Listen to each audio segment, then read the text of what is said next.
Good morning, good morning, good morning. All right, come on, y'all. You can do better than that. Good morning. Good morning. Yes, yes. Oh my goodness, it is so fantastic to see each and every one of you here. My name is Dr. Karen Wingfield.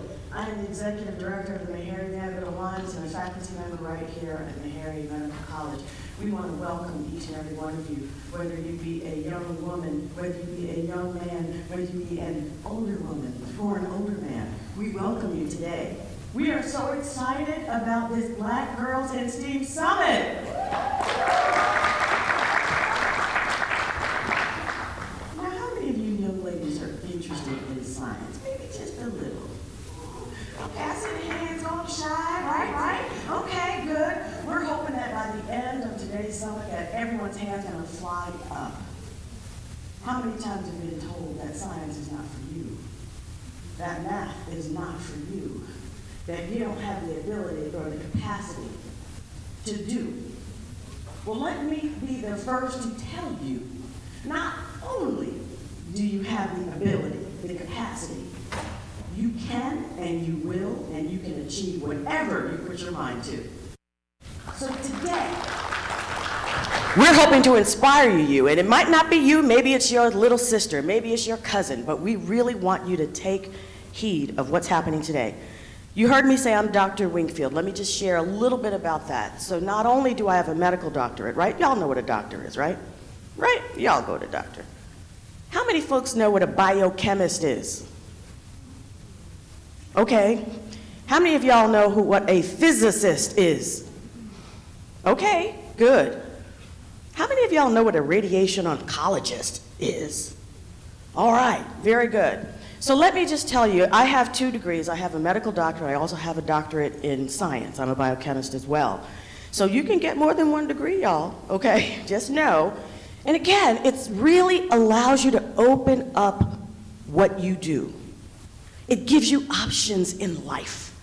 Knowledge is power, knowledge is key. And so to inspire you all, look, I'm the first in my family to go to college. How many of y'all would be the first in your family to go to college if you went? Okay, handful. And let me just tell you, it can be scary.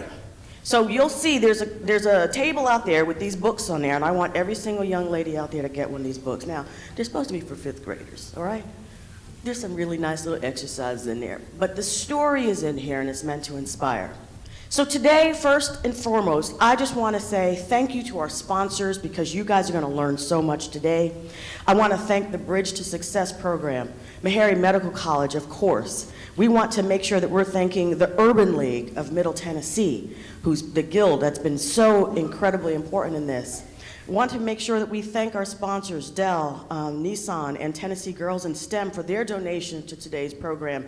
And I want to thank our sponsors, Bank of America. Can we get a round of applause for those folks, please? And oftentimes we save folks to the very bitter end to thank those who have organized, but I want to thank Mr. Christopher Smith and Ms. Majornette in the back. Y'all, wave for the people. They did an incredible job for this year too, and so we're very grateful. We're grateful for all our speakers today, and we're grateful for each and every one of you. So I want you guys to buckle up, buckle in, pay attention. We want to make sure that you all have every single thing that you need to be successful in this world of STEM.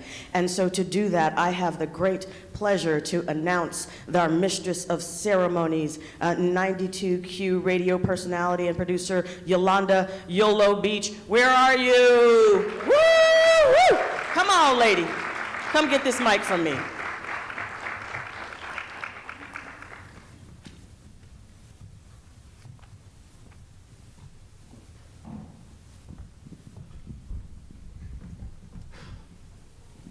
Good morning. How are you guys doing? Good. Again, I am Yolanda Beach. You can call me YOLO. I go by YOLO B on the radio, so it works. It's easy, and I am excited to hang out and be with you guys today for this Black Girls STEM Summit. Are you guys excited about that? I am excited to be here with you guys. Today is my birthday, and what better way to hang out with you guys and enjoy my birthday here. And at this time, I want to call up the panelists, and we have Holly Rachel, President of Blacks in Technology Nashville, co-founder of Local Tech. Also, Miss Lena Winfrey, VP of Blacks in Technology Nashville, co-founder of Local Tech. Chandra Vassar, Nissan Vice President, Diversity, Equity, and Inclusion, and the President of the Nissan Foundation.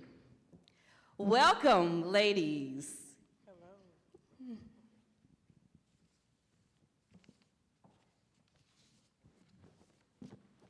So we're going to get started with the panelists, and this is a discussion that will focus on the importance of diversity, equity, and inclusion, affinity groups, and outside the workplace, in creating spaces specific for demographics. According to the U.S.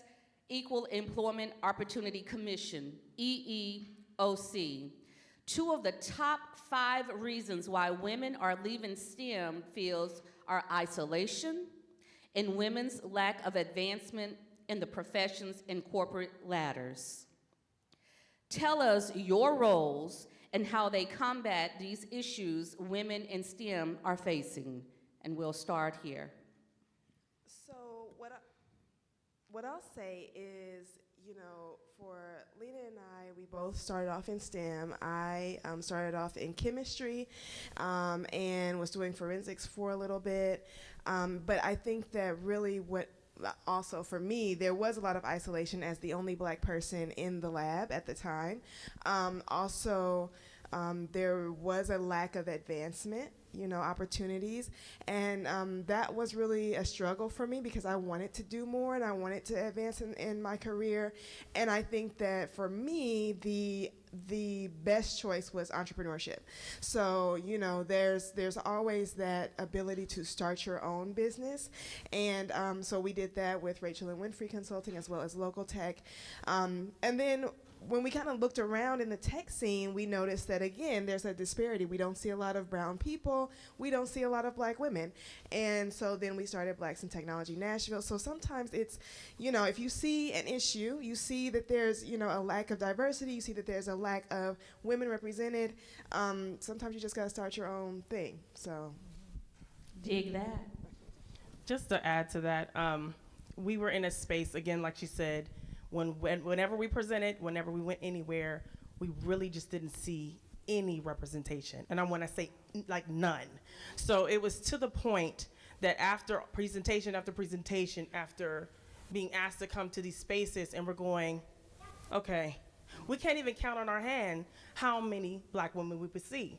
So we were like, okay, so we need to do more to create a space for Black women to thrive. So when we created Local Tech, is a way that we train individuals in technology and computer science. And then we also have Rachel and Winfrey Data Consulting, where we teach people in their businesses how to use data. A lot of the major companies are using data to that degree, but we're not, which is making us fall behind even in entrepreneurship. So we decided, hey, you know, let's create spaces so that we can not only do the work that we do, but help others to thrive in that space as well. Thank you. Good morning, everyone. So different from these ladies that I'm sharing this stage with, I'm on the corporate side. So I work for Nissan, as was mentioned before, and my role as the Chief Diversity, Equity, and Inclusion Officer is to ensure that we have representation at all levels in many functions across our organization. Of course, since we are an automotive company, technology is huge for us.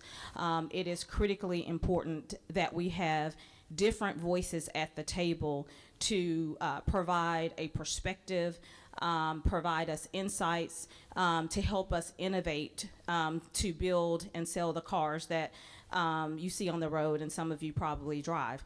We do have one of the most diverse customer bases of any automotive company. 40% of our customers are multicultural, and 50% of our cars are purchased by women. And in fact, women influence over 80% of the car buying decisions in homes. So knowing that it is very important that our cars have the features and the technology that resonate with those customers who are buying the cars. So we have lots of partnerships in our organization with STEM-focused organizations, whether it is the National Society of Black Engineers, the National Society of Hispanic Engineers. We do have STEM programming with many HBCUs. We are making sure that we're in the spaces where we can recruit talent that is focused in those science, technology, engineering, and math fields. And we're always making sure that we're creating a partnership, creating internship opportunities, and ultimately full-time employment opportunities. But my role is to make sure that we continue to do that, we do that consistently, that we maintain these partnerships and relationships, and that we participate in events like this to show that we are committed to finding talented Black women who can come into this industry and into this field and thrive and be successful. And we can't do it. We cannot have the customer base that we have if we don't put a focus in this area. So that's my story. Thank you so You're welcome. much for that information. And the next question is, are you guys okay if we start? Okay, all right. So how did mentorship affect your career and academic journeys as both a mentee and a mentor? Why is mentoring important? Yes. I would say mentorship is very important. You do need to make sure that you have some sort of connection with people who have been where you've been and people who have been where you're trying to go. Very important. I also want to say that I've had many mentors over, when I was in college, had some, grad school had some, even when starting the businesses, we've had different mentors, and it's important to have more than one. You may have a mentor for your school career, you may have someone who can guide you through corporate or through starting your own business. You may have a peer mentor who is just another person your age, maybe in your industry, who's going through the same things that you're going through. And so, I always encourage people to seek out more than one mentor. Don't think that you can only have one and that one person is supposed to fill all those roles for you, but continue to seek out mentorship in every space that you go to, because really that feeling of community is invaluable, and the advice that they can give you is invaluable, and the connections that you may get also very invaluable. Thank you. And just kind of to add to that, yes, definitely get several different mentors.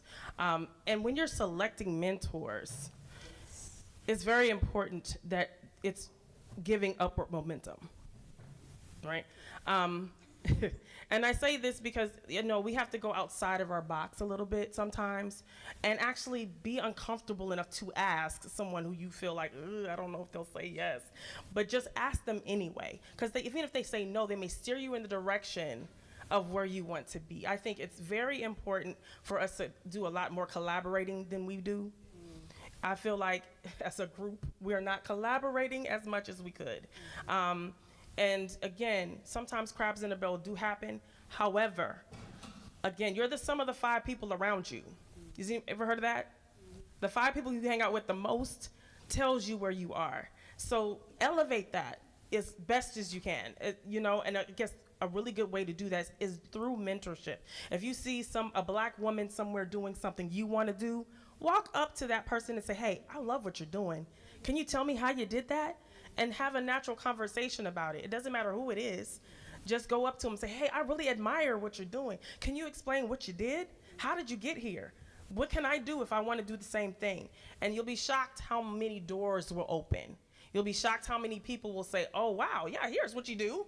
You'll be shocked how much you can network and figure things out with having more people have input on what you're trying to do. Thank you. I would add to everything that my colleagues here are saying a couple of things. Number one, point that they made about having different mentors. When you're thinking about having different mentors who will help you address different things throughout your, whether it's college, whether it's in the professional career, think about having mentors who are different from you. Every mentor does not need to look like you, be like you. You need to think about what she said. Someone has done something that inspires you, something that you strive for. If that person is a white male, ask that person to mentor you. It's important, especially if you go into corporate where we are highly underrepresented, that your mentors don't just look like you. They need to be people who have achieved what you're trying to achieve and who can help you navigate any culture that you need to go into. Another point that I will make is related to mentorship versus sponsorship. We talk a lot about mentorship, but what a lot of studies show is that women and people of color are often over-mentored and under-sponsored. A mentor can be anyone, like we've just talked about, right? It can be someone in a totally different career field. It can be someone in your career field that works at a totally different company or that is an entrepreneur. You might be corporate. A sponsor is the person who is in the room when those decisions are made about you and your career. They're the ones that are willing to put their reputation on the line to speak on your behalf and to challenge the other mindsets in the room that might say you don't have what it takes to get there. So I can definitely say for me, I was able to move to where I am today. I started out as an analyst in the automotive industry in finance. So my background is finance. I'm a CPA. And I am now a vice president overseeing all of our DEI and philanthropy efforts. And along the way, I was promoted up to executive level. I worked in finance. I worked in purchasing. Now I'm in this space. I report directly to our chairperson, who is basically the CEO of our region at Nissan. I wouldn't be there if there weren't people who sponsored me along the way. So I want you guys to really take that home. As you're thinking about mentorship, also think about what you need to do to get those sponsors in your corner. That's great information. Thank you. And there are often unspoken expectation to code switch in the workplace. How do you show up as yourself, and why is authenticity important? This is an interesting question because Lena and I have had conversations multiple years. We've been working together over 10 years now. So we've had plenty of conversations about, being authentic. Should we be authentic? Do we need to change something? Truly exhausting, right? But especially, I think, in corporate, and I know that Dr. Chandra can say more about this, but sometimes you have to play the game and you have to make those relationships, but I think that there's always a way that you can be authentic in your approach, and you can always be authentic in the how you approach your projects, your workplace, your coworkers, all of that. I think that because Lena and I own our businesses, it makes it a lot easier, I will say, to be able to be authentic, do the projects we want to do, work with who we want to work with, and that's not always the situation that we're in. So, I definitely am a big advocate of authenticity. I also think too, sometimes as we go through our careers, I'm gonna let the corporate guru say more about this, but I think that I've learned that sometimes you have to know who to be authentic with, and who to just be like, oh, okay, yes, okay, that sounds good. And then, because we talked about mentors and sponsors, and you got to have those people on your team and in your corner. So I'm gonna let y'all talk more about that. Okay, so I'm also a data tech fellow at Fisk University, and I teach data science over there. And we've had this discussion a lot in class, and the reason is because, again, when you're incorporating different areas, they're going to ask and expect you to do things a little bit more rigorously. You're going to be more rigorous for you. It's not going to be as easy for you, and this is just the reality. However, you are the only one who can bring yourself to the table. And I think that we really take that lightly. The reality is no one can do or be who you are. And because of that, that makes you unique. That gives you an upper hand. And instead of trying to hide behind it and be like everybody else, when you stand out just a little bit, you're special. And I think that we miss that a lot. I think that sometimes we feel like, well, I'm just gonna try to speak like they speak and talk like they talk and do what they do. You're already different. They already see you. So you might as well step into that and be strong about it. And I think that actually taking who you are and taking that to the next level will change everything for you. And I say this because, again, being authentic doesn't necessarily just mean, oh, well, this is kind of the way you're supposed to dress to be like this, or it's literally being who you are and coming to the table with exactly who you are. And I think that that's gonna change every narrative. If we all showed up as our real selves, that would not only make things better, but it would also open up more opportunities for other people to be who they are. And then again, no one is you. And because you're you and you're different, the copy does not paste the same.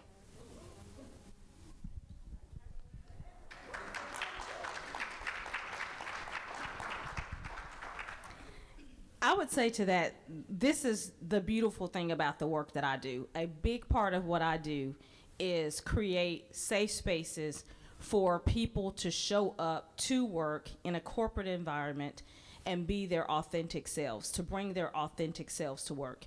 If you don't bring your authentic self to work, I am not going to get the most productive employee that I need at work, period. I am not going to get my most innovative ideas if you don't show up as your authentic self. And if you're not your authentic self, I can't, or my company, or any company can't create the products that we all need to consume. So it is very important that you show up authentically. Now, there is a difference between being authentic and being professional. Come on. Okay? So just because we say to show up as your authentic self, you still have to think about how you might talk or act with your friends, period.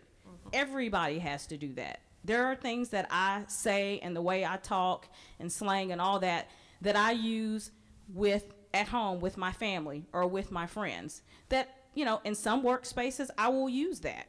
And oftentimes you see them pick up those slang terms that we use, right? Because we've shown up as our authentic selves. But there are other things that I will not say, right?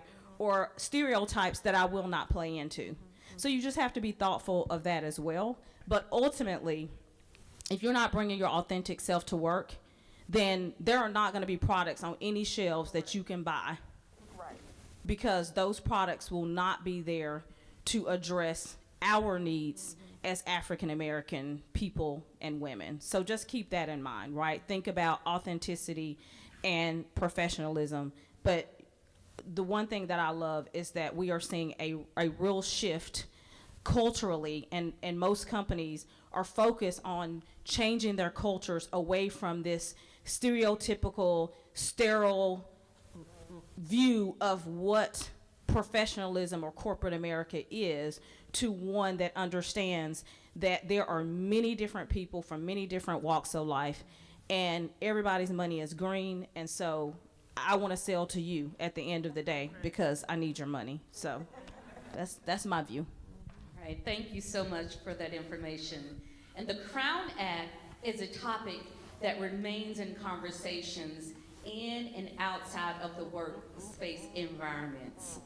Currently, there's a case in Texas where the Crown Act is the focus.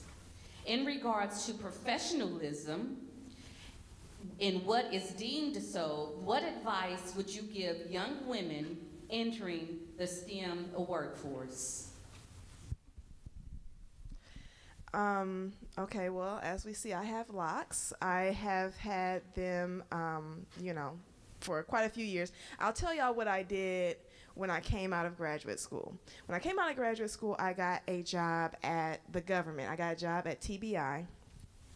Only black person in the department, maybe one of 2 to 3 black people in like the forensics department, okay? And so I was coming in and I had never had a job before. I was always just in the lab, whatever. And, when you're in like the STEM lab, you can be kind of, I was just wearing jeans and t-shirts and it was very comfortable, right? Well, I get in and now it's an office and I have to wear office clothes and I have to, so I was like, okay, my hair has to be in a bun because I felt like this is what jobs do. This is how you have to look when you have a job. And it got to be really too much. I was not used to doing hair every single day. I didn't like doing hair every day like that. I'm not, like great at styling hair or anything like that. So I was like, oh, I know what I'll do. Because I was thinking about starting locks before I got the job. But I was like, they may not like that. They don't know what that is. They may not feel like that's professional. So then I got the job and then I started locks after like 6 months. And it was a big thing. Like, well, what are you doing to your hair? What do you mean lock? What is a lock, right?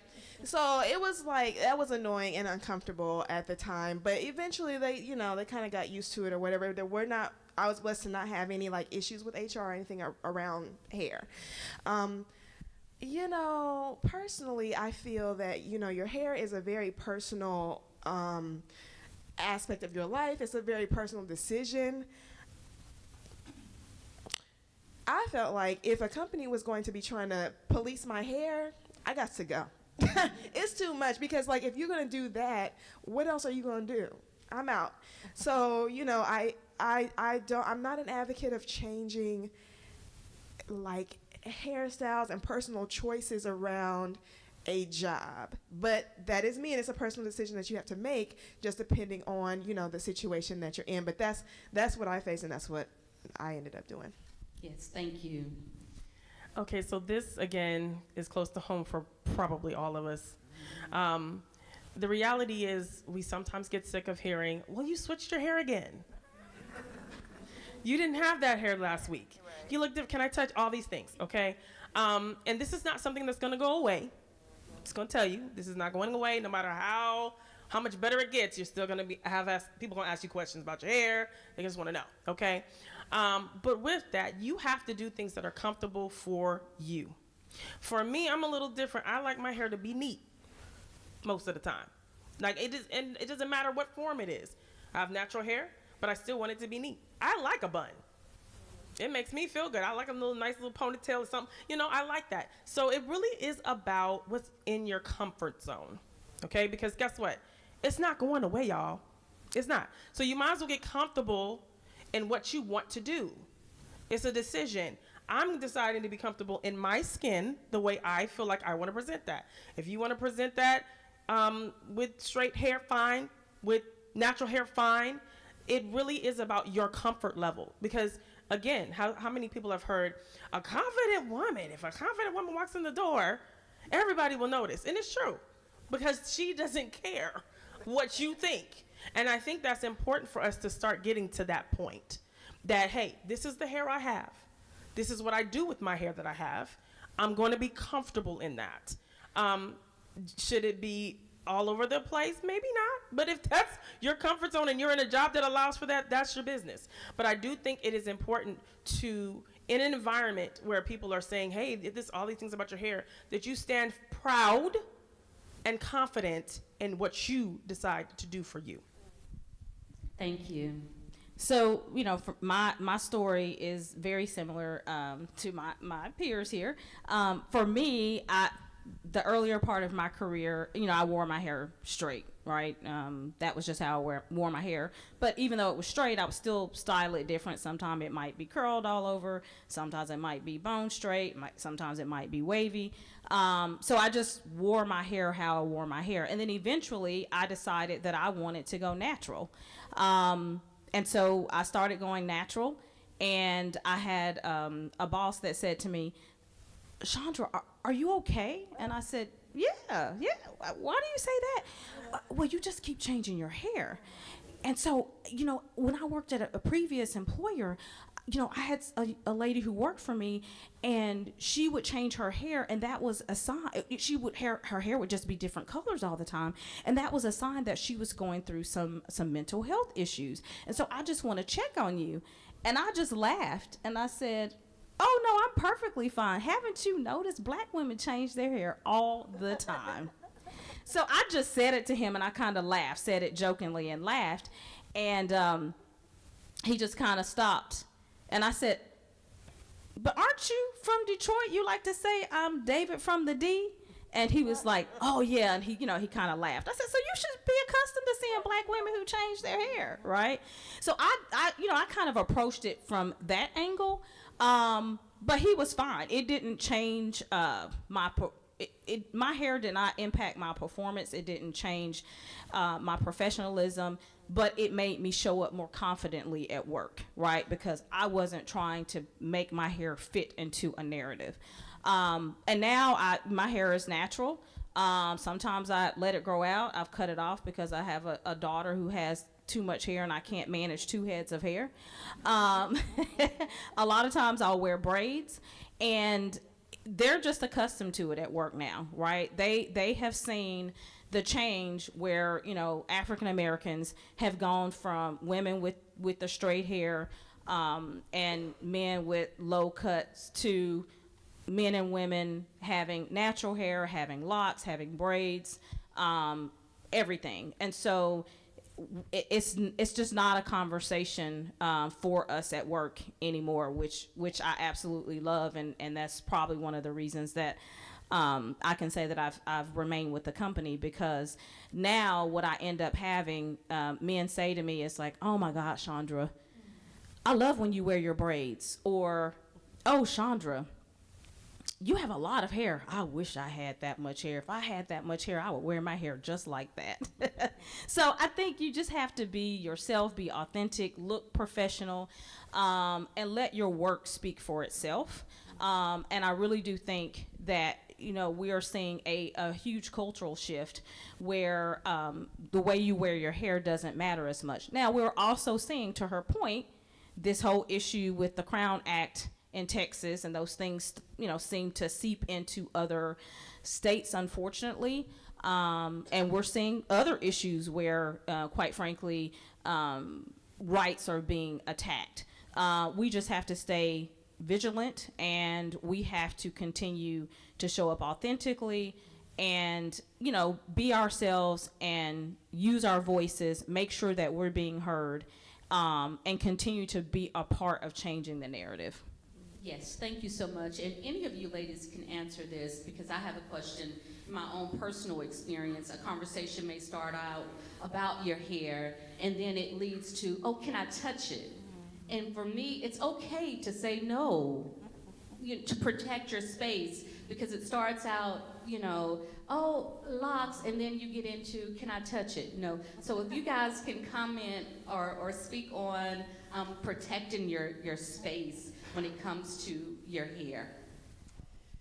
So, that's interesting. I don't think anybody's ever asked to touch my hair. Now, when I was at that office job at TBI and I was starting the locks, they were definitely trying to, I might be like, okay, like, you can touch one, don't be all, we're not doing all of that, because at the end of the day, it's just like, you don't touch nobody else like that. Okay, everybody has their own personal space bubble. Just because my hair is different and it's interesting to you does not mean that you get to put your hands on me. We don't know each other like that. And I think, Well, I may let the other ladies, because sometimes I do things that it's like, no, don't do that. So, I'm going to let them talk about how they handle that. I have had that happen before. And sometimes they just jump in before you have a time to tell them no. Right? I've had that happen. I'm like, whoa, and I say, personal space. But at the same time, sometimes it's very innocent. They're just curious, and people are just curious. And in an environment where we are trying to create more of those safe spaces, and we want people to speak up and talk to me. If you want to know about me, talk to me. Don't make assumptions about me. Don't go based on what you see on some TV show. Talk to me. If you have questions, if you're curious about my hair, if you're curious about Black culture, hey, I'm happy to I love to have those conversations. I love to take people from way over there to right here so that they understand who we are. So for me, I've had it happen. Sometimes it's happened where they jump in before you have a chance to stop them. But I love for people to be curious and for me to help create the narrative about Black people and who we are as a culture. So ultimately, I use it as a learning experience and a teachable moment for others. I just have a question. How many people has that happened to? Just show of hands. And I ask this because typically when they come with that, it's my time to educate you. And I really do, honestly, I go historical education. I literally, hey, do you know when slavery was illegal for us to have our hair out? I go there. Because guess what? You made me uncomfortable. So I know my conversation with you is now about to get intimate. Because you made me uncomfortable, now you're going to feel the same thing. And trust me, they back off. They back off. Oh, no, no. So the reality is it's really up to you how you want to present, but I do feel like it's important to educate. Yeah, we couldn't even they made us wear something on over our head, literally. And that's not a conversation most people want to have. So, but it is letting them know, hey, I get to be free in my expression. I get to be free in how I present because I was not freed. My generations before us was not free to do that. So now I'm empowered, and if you're touching my hair, you're going to learn about my hair. Thank you, ladies. Gen Z does not stand alone in prioritizing mental health and demanding a work-life balance. Since the COVID-19 pandemic, employees across all generations and professions have been reevaluating and vocalizing this need. How do you prioritize work-life balance? Have mercy. Okay, so I have a few different things that I do, and this is like recent. I'm not gonna act like I've always been enlightened and knew how to balance everything and keep, time for myself, and I still struggle. Okay, so, but what I will do is, number one, on my phone, because I have my emails on my phone, my work calendars on my phone, I have the business number comes to my phone, okay, is do not disturb from 5 p.m. to 9 a.m.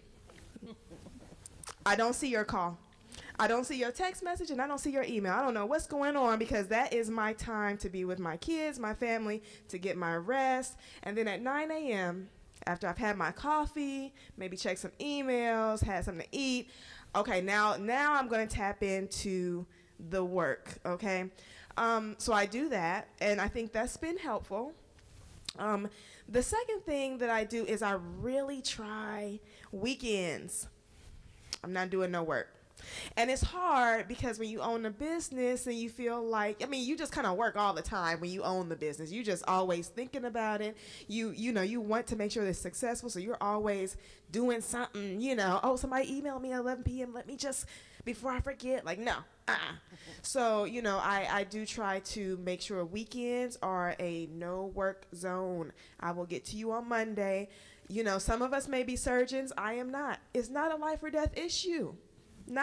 For me, it's not a life or death issue. I will get to you on Monday. And I just try my best to do that. And sometimes I'm not successful, but it's really important to have a time that you are not working where you can really rest, get yourself together, do things you like to do, okay, and just try to maintain some separation.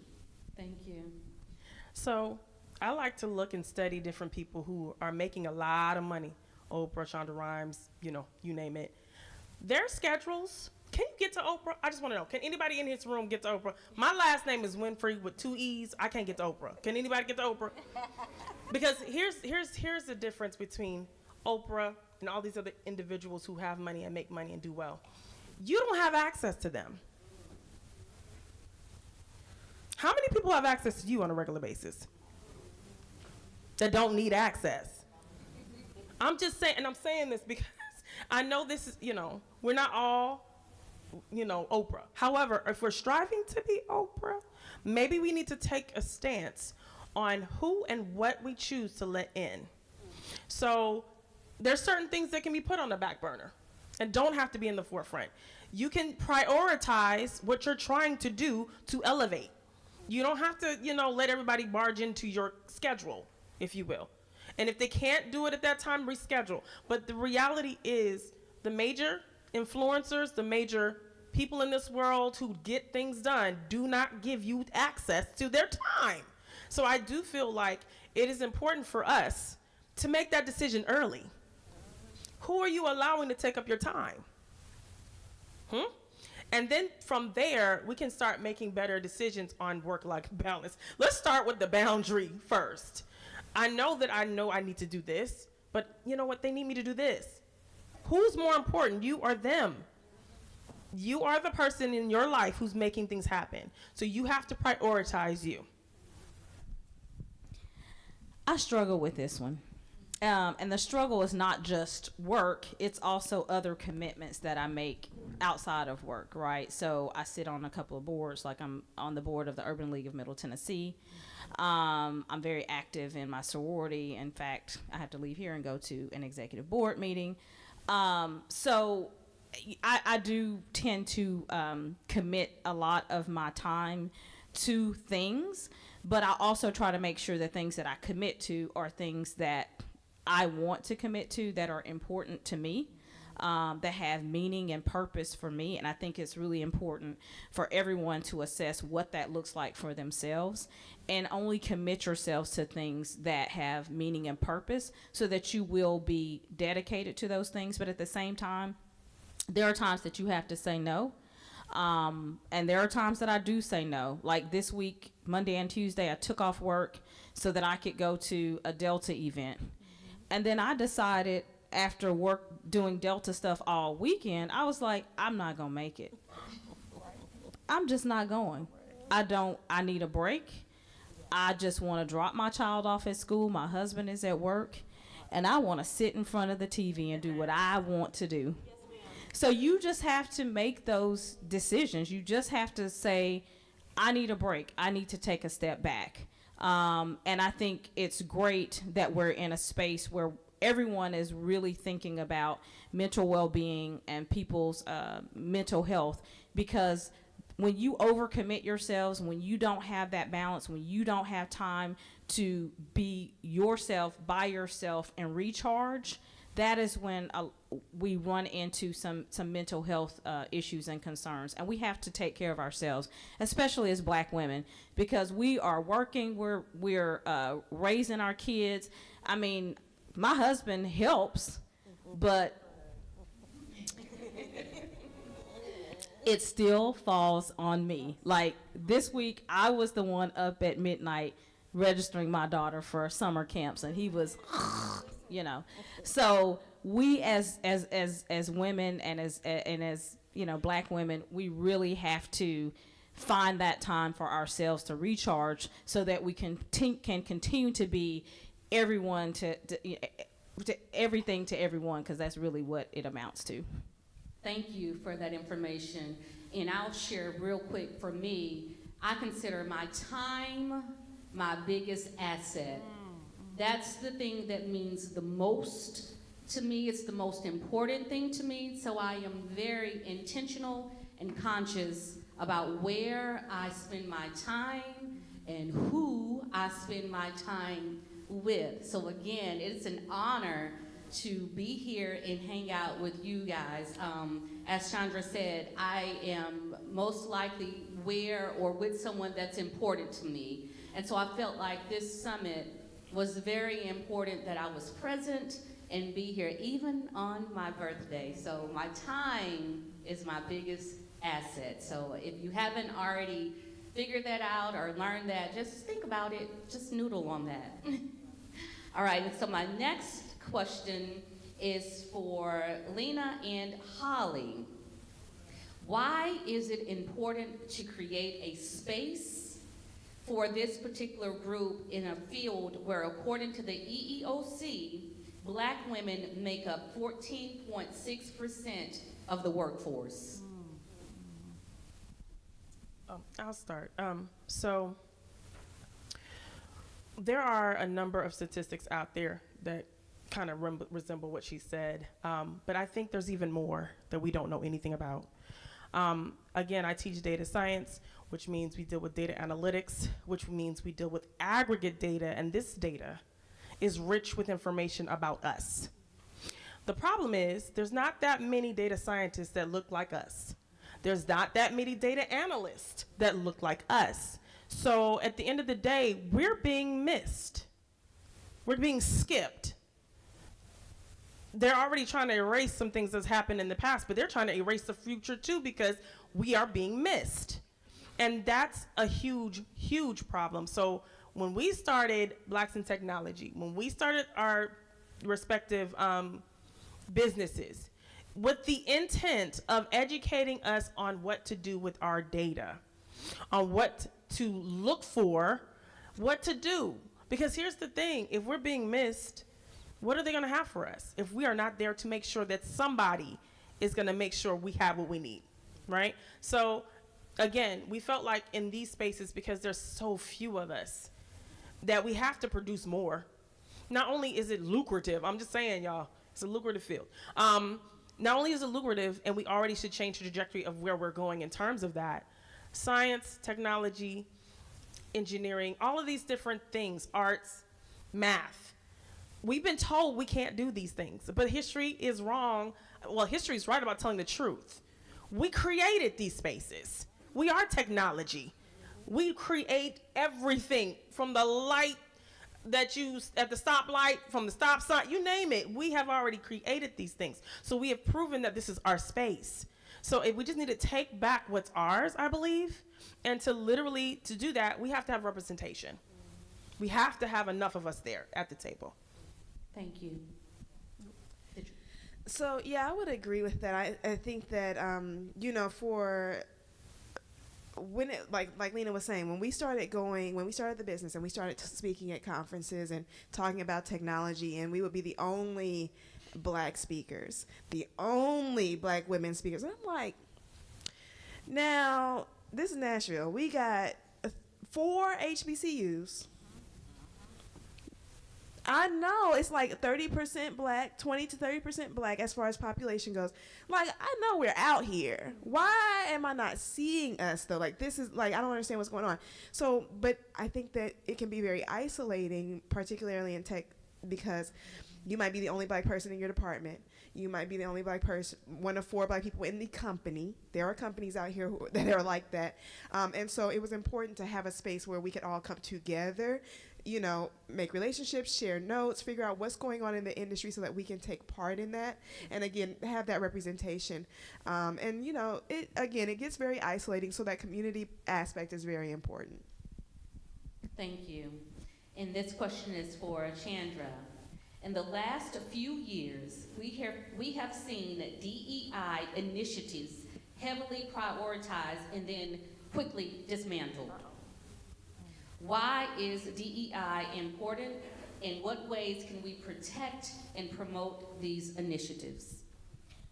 So there's a lot of research about, we know that everything that happened in 2020 with the murder of George Floyd, a lot of companies, corporate America really stood up and said, oh, we're going to commit to do all these great things, and we're going to put Black people in all these high-paying spaces and spaces where voices can be heard. And then there have been a lot of advocacy groups that have gone out to corporate America to say, give me the progress on that commitment you made back in 2020. And those commitments have not been met. And we have also seen an influx of chief DEI officers, people who sit in my job, that mysteriously are no longer in their jobs. I mean, literally, I was at an event, the African American Film Critics Award, and I presented an award to a lady at Warner Brothers, and like last year or something like that, she was no longer in her position. I'm like, me and that lady are on a picture on my LinkedIn page. And so there's a lot of research that's happening where there's a lot of fear about these initiatives and the change that it has brought about. And so companies are really struggling with communicating it, with getting people on board, with people feeling like, oh, I'm losing out here. You're taking something away from me. So there's been a lot of studies about whether you do this because it's the right thing to do, or you do it because there's a business case for it. And the business case is you sell products to me. And we see that a lot of, especially younger generations, are saying, hey, if you don't share my values, if you don't if you don't like black people, well, I'm not spending my money with you. If you don't share my values, I'm not spending my money with you. I will take it to your competitor. Those different lines of thought resonate differently with people. I think both are important, and you have to figure out how you message DEI in a way that you are bringing more people in, and that you're changing the narrative that creates the fear that is causing people to walk away from these initiatives.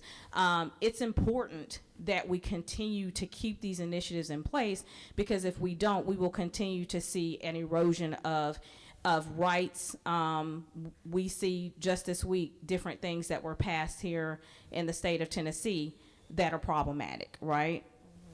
And if we don't keep these initiatives at the forefront and continue to advocate, we will continue to see that happen. And I liken my world, my team and I always say we're in a modern civil rights movement, right?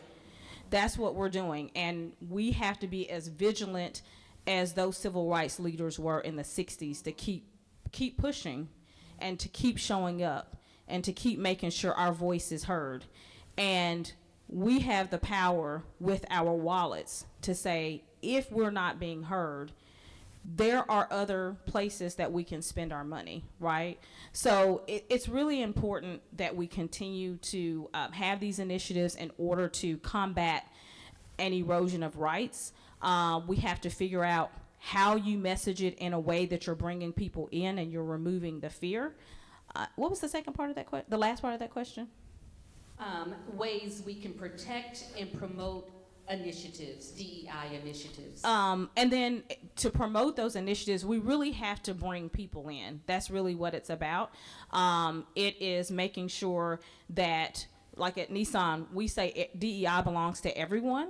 So we make sure that we have initiatives that bring people in, and that we have a lot of voices and hands at the table to help share messaging and talk about the importance of this, and to tell the stories of the success of us having DEI initiatives in place, right? So that's really kind of my thought on it. We will continue to see this work move in waves. It just moves with what you're seeing externally, what you're seeing in the media, what you're seeing in society.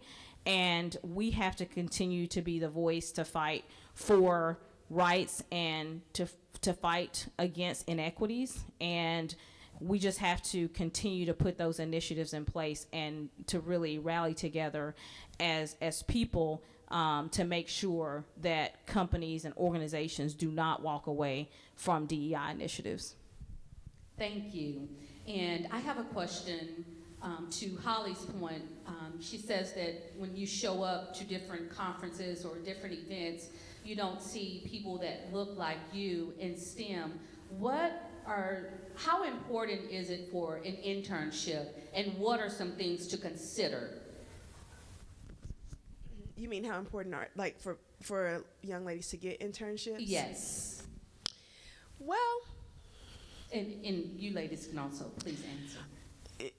and I have to think back because, like, when you're a high school student, undergrad student, I do think that internships are very important. I mean, it's a great way to figure out, number one, what type of place you want to be in, what type of work you want to do. It's a great way to find those mentors and sponsors that we were talking about, and also, hey, it's a great resume builder. You put it on there, you get into nice grad schools, you go into nice jobs.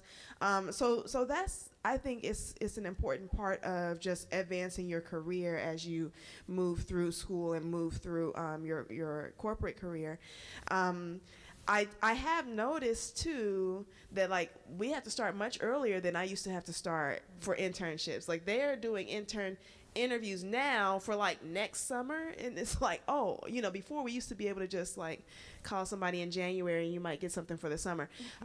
So be vigilant on that and start looking around now. And I think it's okay to try different internships. This is what you're supposed to be doing at this time, figuring out, do I want to work at a Nissan? Do I want to maybe be over here doing something in data? Do I want to be at the bench in the lab? Like, what do I want to do for the rest of my career? So yeah, that's my opinion on that. Thank you. I mean, I completely agree with everything that she said. Internships are a huge part of our culture at Nissan. So generally, the people who come back to work full-time are people who have interned with us. We have a very robust internship program every summer. It is for college students, of course. And part of our internship, those college students get a car to drive for the summer.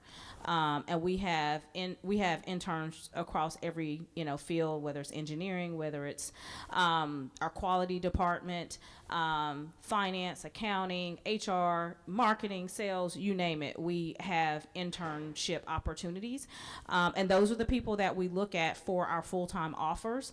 I would also say that when you go to a company or wherever for an internship, you need to be assessing that place as much as they are assessing you. That is a great opportunity for you to decide whether you have an interest in something. Now, one internship or two internships they're going to set you up for success, but they're not necessarily going to let you know whether this is where you'll be in 30 years, So always keep that in mind too, that your career is a very long trajectory. You're going to spend more time in your career than you spent at any other point in your life. So use it as an opportunity to build your network, to meet mentors, to get those sponsors, to kind of decide, do I want to start my career here? But don't think of it as a final resting place, right? Just look at it as an opportunity to build and to grow. Can I just add one Yes. thing? So again, I teach fifth students and they're in the computer science field. So I have had so many of them come back to me after an internship and say, I can't do this. I can't do this. Like they're discouraged. They feel like I was the only black person there and they were just so mean. Someone hit on me. All of these life experiences you have in internships. Do not let that, don't let that distract you from your goal and focus. Okay? And it does happen. You may go into a space and go, immediately. However, that experience is letting you know what you want and what you don't. So get in as many as you can. If you know somebody or have a mentor or somebody who works somewhere, ask them about their internship programs and just go into the different programs and see what you will like. And you will get sometimes it won't be perfect. It won't be great. But don't let that distract you from your focus. And let me just add one other thing. As you're thinking about internships, if you have, especially when you get to college, you'll have multiple choices. If you're doing what you should be doing, you will have multiple choices because, quite frankly, these companies know they need diversity. So they are going to different places looking for diverse talent. look at those internships, and when you have that interview, ask questions. What am I going to be doing for the summer? What sort of project will I be working on? Because the last thing you want to do is go to a company, you're in this internship and you're making copies and grabbing people's water and filing. That's not what you want to do. You want to make sure that they are putting you on a project that is related to their business. It's an issue or something that they need to solve within their company, and they're really utilizing your talents and your skill sets, as well as putting you in a position to grow, because that's what their responsibility is, not only to the young people that come there for internships, but also to their employees that currently work there. Their job is to grow talent, right? So you want to make sure that you have something that you can speak to that really helps you understand if this is something that I want to continue to do, or a company I want to continue to work for, not just go and get paid however much money for the summer to make copies. Yes, thank you so much for that information. And we have a few minutes for questions. Does anyone have a question for the panelists? Yes, what's your question? Hello, my name is S.T.E.A.M. I am currently as a nurse assigned to be a nurse practitioner. Sorry, hello. So my question is for Lena and Holly first. I find that I'm more productive and fulfilled working independently in my career, and I would like to know how I can transition or navigate those type of opportunities. Okay, so I just want to make sure you're saying that you don't mind the isolate. What are you saying? I enjoy working independently, or working on my own. Okay. Oh yeah. Opportunities. So how can I navigate those opportunities and transition from maybe working in a corporate setting to more Entrepreneurship. Gotcha. Okay, so first and foremost, you are in a field that's awesome. You can do almost anything entrepreneurial when it comes to nursing. A lot of people don't say that, but it's really true. So there are projects and programs that you can actually do that will set you apart, and you can start just doing things as a nurse practitioner on your own. So what I would do first is seek those projects out and then form your clientele from there. Does that make sense? They have so many things. If you go to the government websites, it doesn't matter where you go as a nurse practitioner, you can do independent work. So I would suggest start off with a company that wants you to contract out that way, and then move from there, building your clientele so you can go on your own. Thank you. I do have one. Can I ask it? Okay. So my second question is for Chandra. How do we embrace being a pace setter or trendsetter as a Black woman in STEM? And the second part to that question is, how can we translate that to promotion and leadership opportunities? You embrace it by, if you're in corporate, you need to always raise your hand for new opportunities, new projects. Speak up. You have to go into corporate and tell people what you want. If you just go to work and do a good job and go home and you don't tell people what you want, guess what? They're just going to use you to be the person that's always in the background doing the work, not getting the credit, not getting the promotion. So you have to do the work, and you have to speak about your work. You have to understand how to market yourself, right? And that's the importance of having mentors who don't look like us, because they know how to market themselves. We always feel like, oh, I have to do 10 jobs before I get that promotion. They do one job and they're ready for the promotion.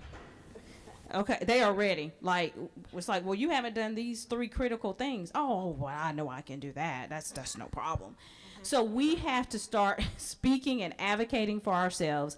And from day one, you have to go in and tell them what you want, where you want your career to go, where you see yourself. You map out a career plan for yourself. And most companies have career development processes anyway, but if they don't, you think about mapping that out. Use your mentors to help you do that. and advocate for yourself. Talk about your results. Make sure your boss knows what you're doing.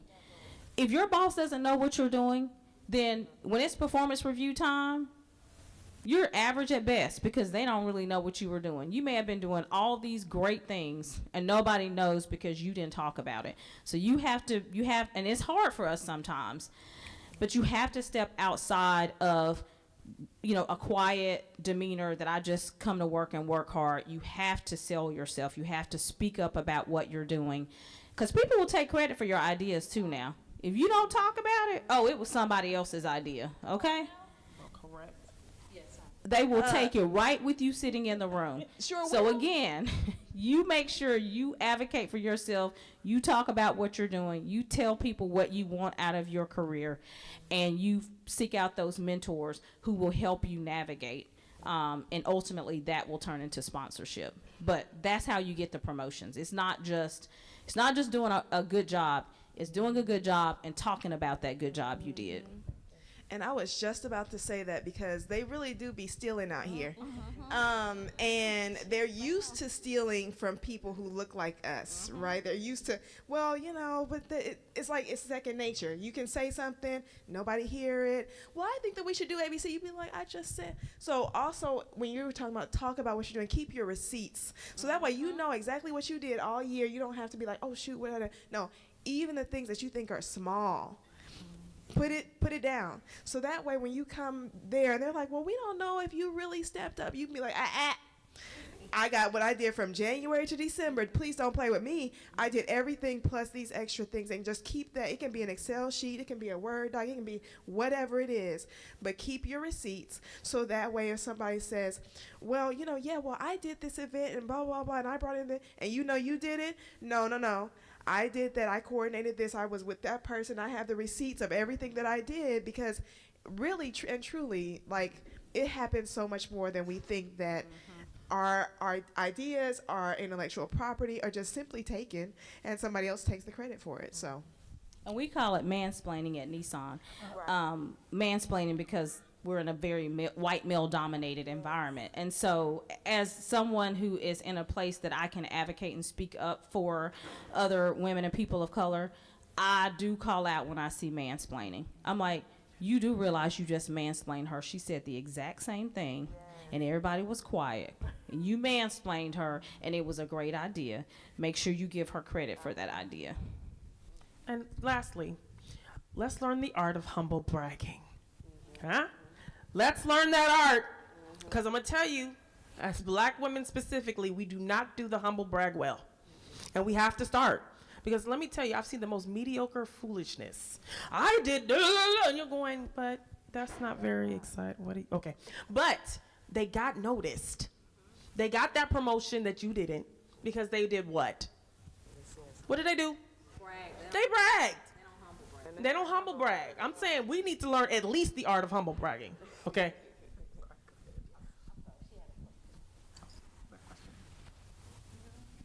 Hi, my name is Shaikana Gober. I'm a second year bio pre-med scholar from FAMU, but I am from Tennessee.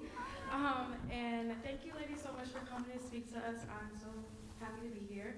My question would be, as an employer, also of black women in leadership, what's something that you would give us all advice on a distinct quality or trait that you're looking for and you want to see more that's not often spoken of?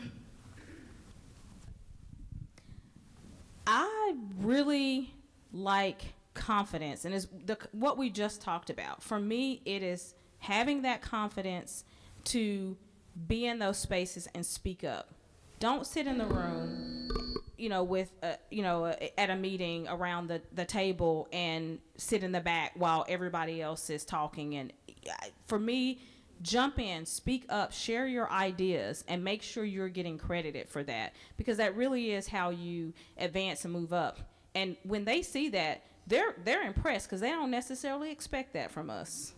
So speak up, be an advocate, make sure that you are being very professional, you are committing to your work and committing to whatever the values and the objectives of the company are. Make sure you're on projects that allow you to contribute, where you can see what your contributions are doing to the greater whole of the company, and speak about it.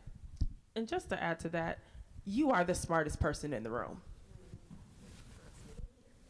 Do you hear what I said? Period. And I mean that. And I'm saying this to everybody, because here's the thing.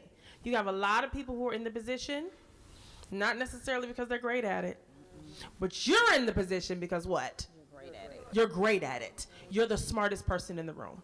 So if you come into any circumstance with that thought, you'll be the standout. Trust me, you will. And it's true, because if we're not the smartest person in the room, we're not allowed in the room. You're only in there because you're bringing something that they don't know. So trust and believe you're there, and they know why you're there, but you have to make sure they don't lose sight and forget why you're there. All right, thank you so much for that information. So throughout the day, we're gonna have giveaways, so make sure you guys hold on to your raffle ticket. There are gonna be giveaways like a few laptops during lunchtime. But again, before we get started with the giveaways, I want to thank each of you ladies for all of your insightfulness, everything that you shared with us, all good stuff, and we appreciate you for your insight. Thank you so much. So I think it's time for breakout sessions, but we're gonna do our first raffle giveaway before that happens. Good morning. I'm Patricia Malone Smith with the Urban League of Middle Tennessee, and so glad to see all of you. Get out your red tickets, please. It's going to be the last three numbers. 373. I'll keep pulling until we get a winner. 373. All right. You can come up and get your $25 gift card.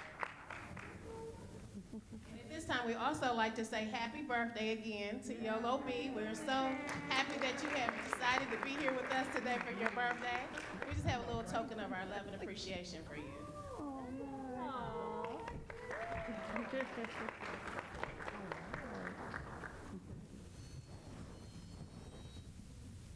Thank you so much. I appreciate it.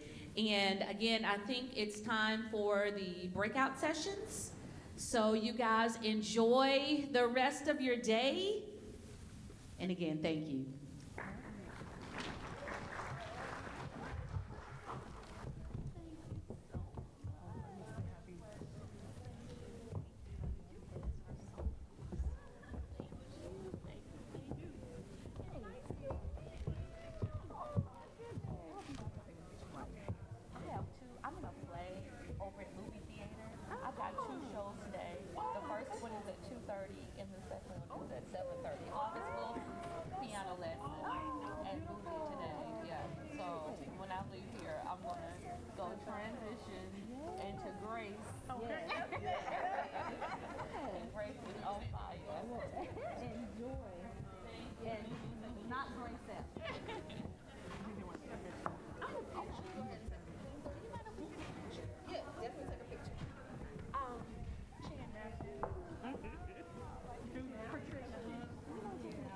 Hello, everyone. We're going to get ready to transition to our breakout sessions. Are you guys excited? Who's here from high school? Raise your hand. Make some noise. High school? Okay, okay. Who's here from undergrad? Oh, y'all are real quiet. Woo! Now, where are my parents? Yes, thank you, parents. Thank you, thank you, thank you for coming and bringing these babies out to us today. So we're gonna, who has a blue ticket? Let's raise some hands. Who has a blue ticket? I'm sorry, yes. Sticker, who has a blue sticker? We have group leads in the back. We have Miss Kristen, she will be your group lead. So can I have all of the blue group go with Miss Kristen?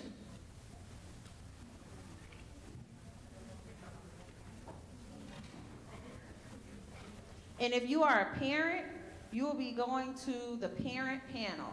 If you have a blue sticker and you are a parent, you will be headed to the parent panel.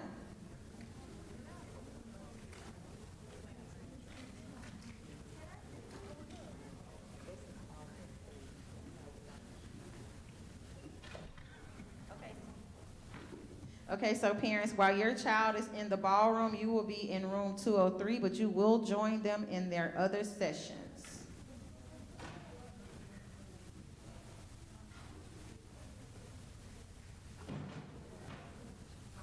All right, is it the green group? Where's my green group? Sandra's in the back. Where the green? Because the green is for the money. If you are with the green group, please follow Sandra.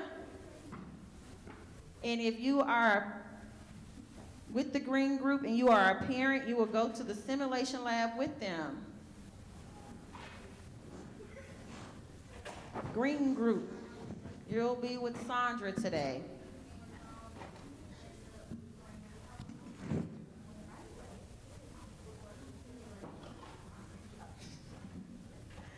Green group headed to the simulation lab.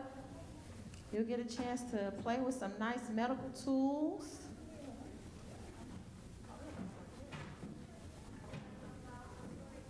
So now we have the orange group with Tiffany.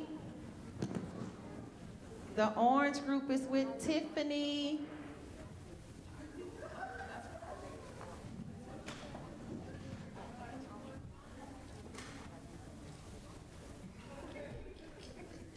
Orange group with Tiffany in the back. She's going to take you to a physics demonstration in the auditorium.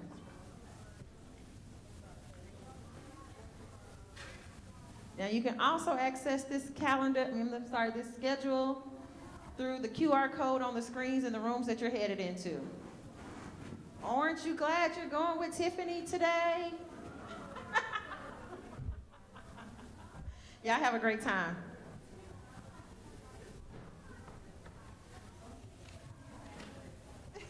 That was not good. That was not good. Oh, orange is glad. Aren't you glad you're with Tiffany today?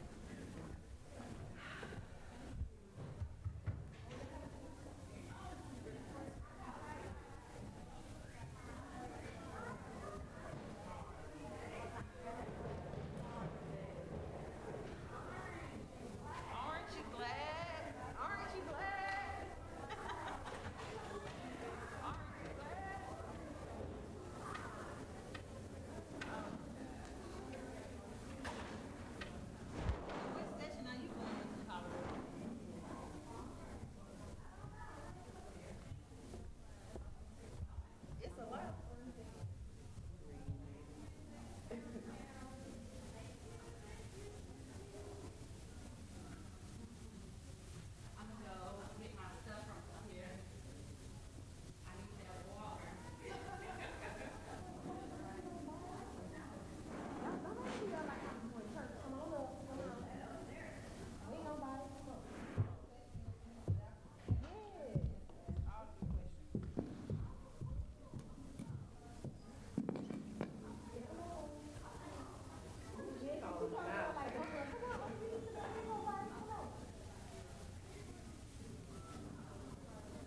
session gets started. So if you have your orange ticket, please pull them out.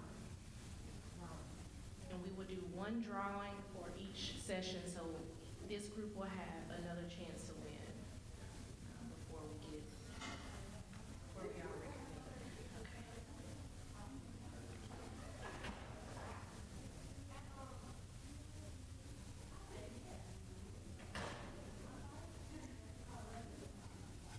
So we have 1288863.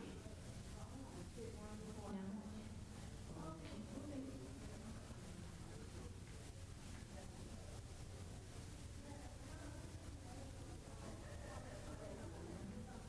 Okay, I'm just gonna read out the last three digits. So it's 862. 1288862.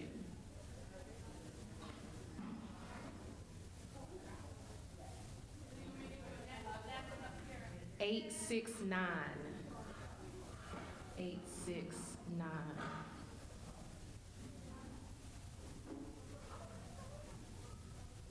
837. No? Okay.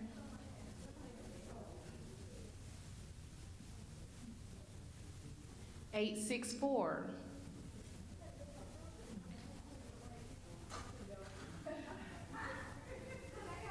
851. Last three, 851.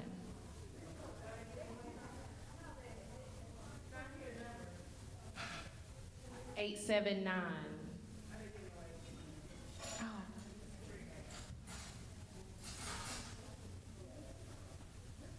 867.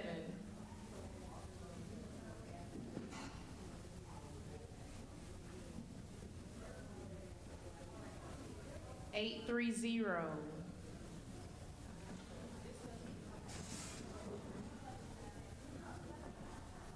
852. 852. 852.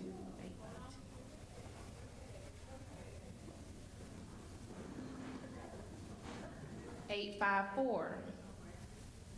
Okay, I'm gonna pull one more time and then we'll come back.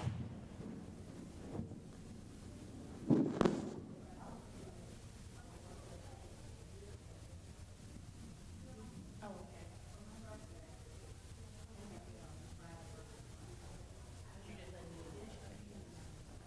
887.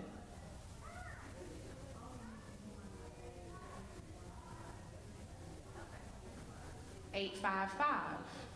Great, congratulations. Please pick one bag out of the wagon next to you. And you can just take your bag. And again, there will be another chance to win and another to one of your sessions. Okay? Thank y'all for being patient.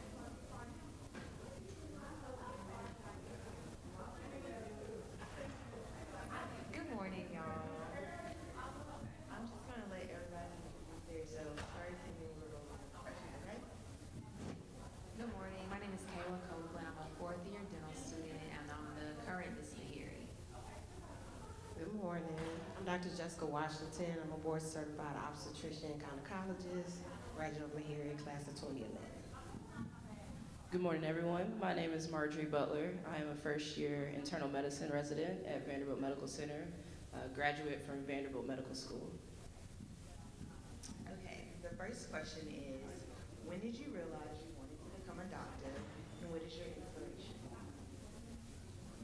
Okay, I'll start. So I realized I wanted to be a doctor in middle school, and part of that's because of my parents, so they're my inspiration. Growing up, I was allowed to think I wanted to do anything that I wanted to do, but I think that as a child, you're also it's easy to impress upon you, so I was easily impressed by my parents, and so I think it's good to be influenced by the right people. So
We just had some wonderful ladies speak on the panel. We have some wonderful ladies here in attendance. Right now they are currently in breakout rooms.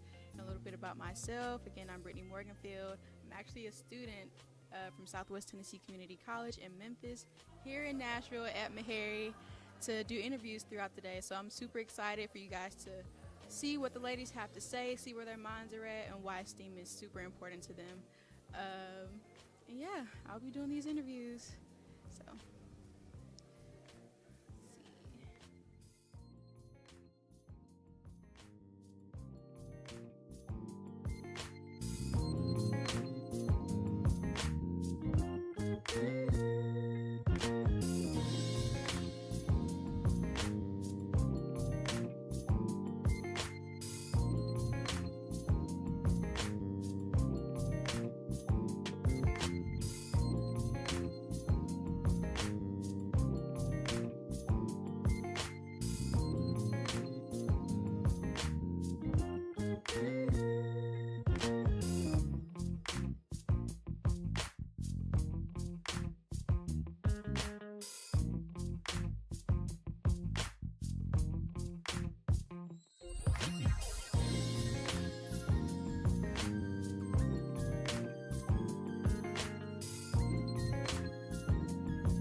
my first guests for the interview. If you could, guys could introduce yourselves for the stream. I'm Lena Winfrey, Rachel and Winfrey Data Analytics Consulting co-owner, co-founder. Also, I am VP of Blacks in Technology, Nashville, Tennessee. I'm also Fisk Data Tech Fellow, and I teach computer science there. My name is Holly Rachel, also co-founder of Rachel and Winfrey Consulting and president of Blacks in Technology Nashville. Yes. So I just want to speak to you guys a little bit about the things you said on the panel. I know with you, Ms. Winfrey, you mentioned humble bragging. I know for me and another one of my friends and a lot of these young ladies as well, we have a hard time talking about ourselves and the things that we've done, even if they're grand things and we're just like, oh, okay, I did it. What's the next thing? So why is the art of humble bragging or speaking up for yourself, advocating for yourself so important, especially in these industries where we aren't as represented? Okay, yes. So first I want to say it's not easy for us specifically because we've been told for so long, not only are we Black, but we're women. So we're told, okay, you're supposed to be quiet, you're not supposed to be boisterous, you're not supposed to brag. And so a lot of us tend to not do that because that's what culturally we're not supposed to quote unquote do. But it's important because, again, nobody did that work but you. And nobody knows you did it until you say something. So the reality is a lot of us do a lot of work, but we don't get any credit for it because we haven't said, hey, I did that. It was me.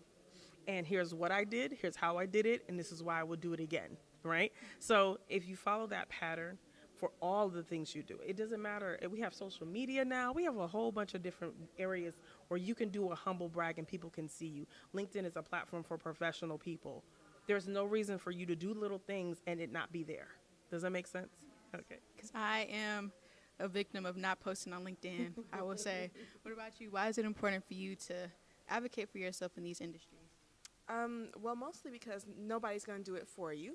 Again, we talked about how we're not represented. There aren't a lot of Black people. There aren't a lot of Black women. And so, we can't depend on other people to say, well, actually, that was so-and-so's idea. Or, well, actually, she deserves the promotion more than me.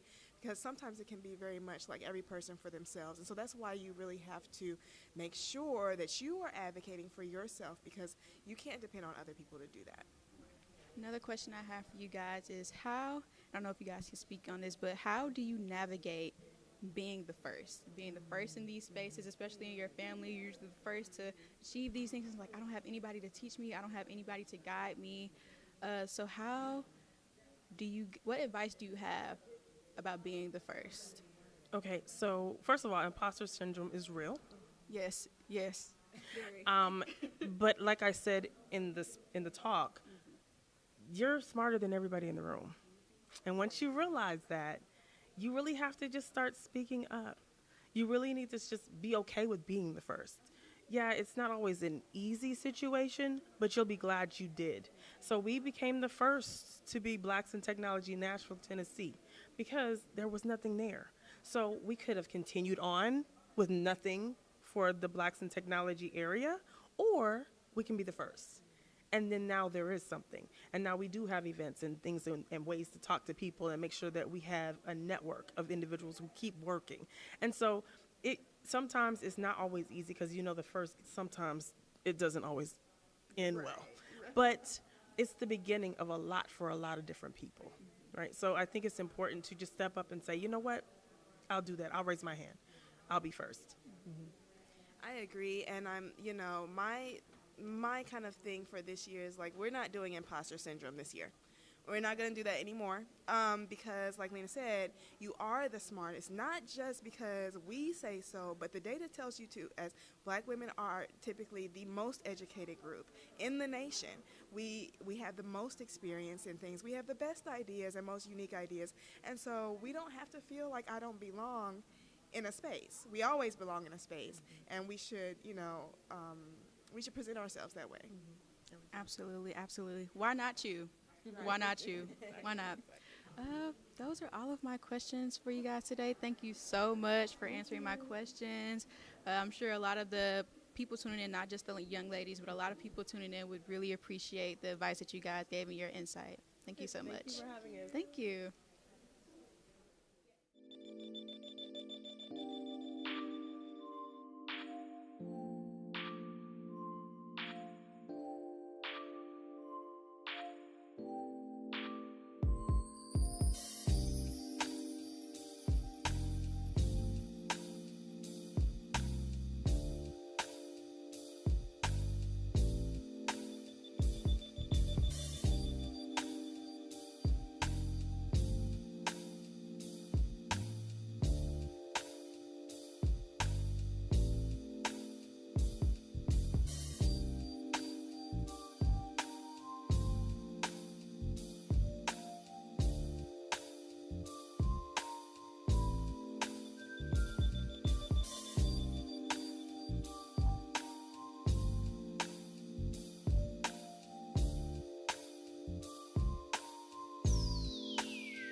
have Anjanae Johnson with us today. She is one of the volunteers.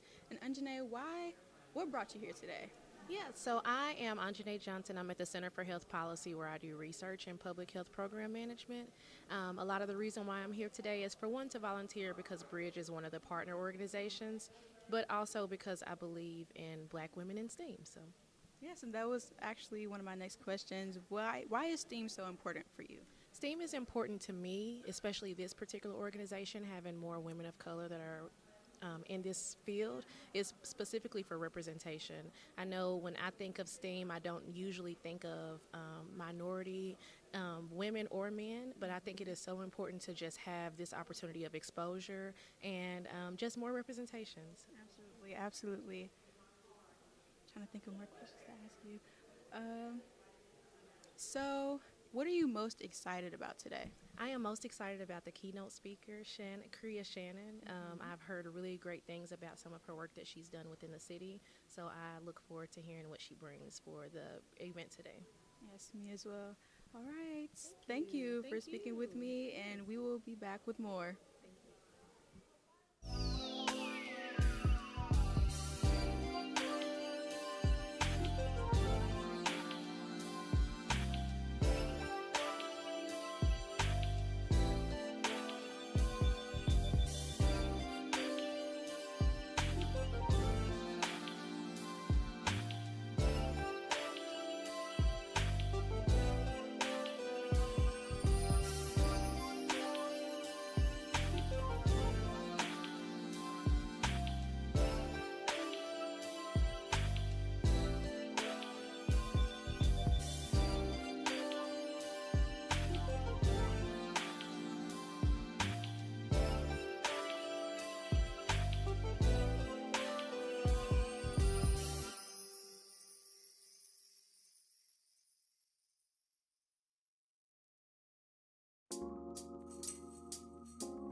Okay, we have our keynote speaker, Kriya Shannon, here today, here at the Black Girls in STEAM Summit. So what brings you to the Black Girls in STEAM Summit today?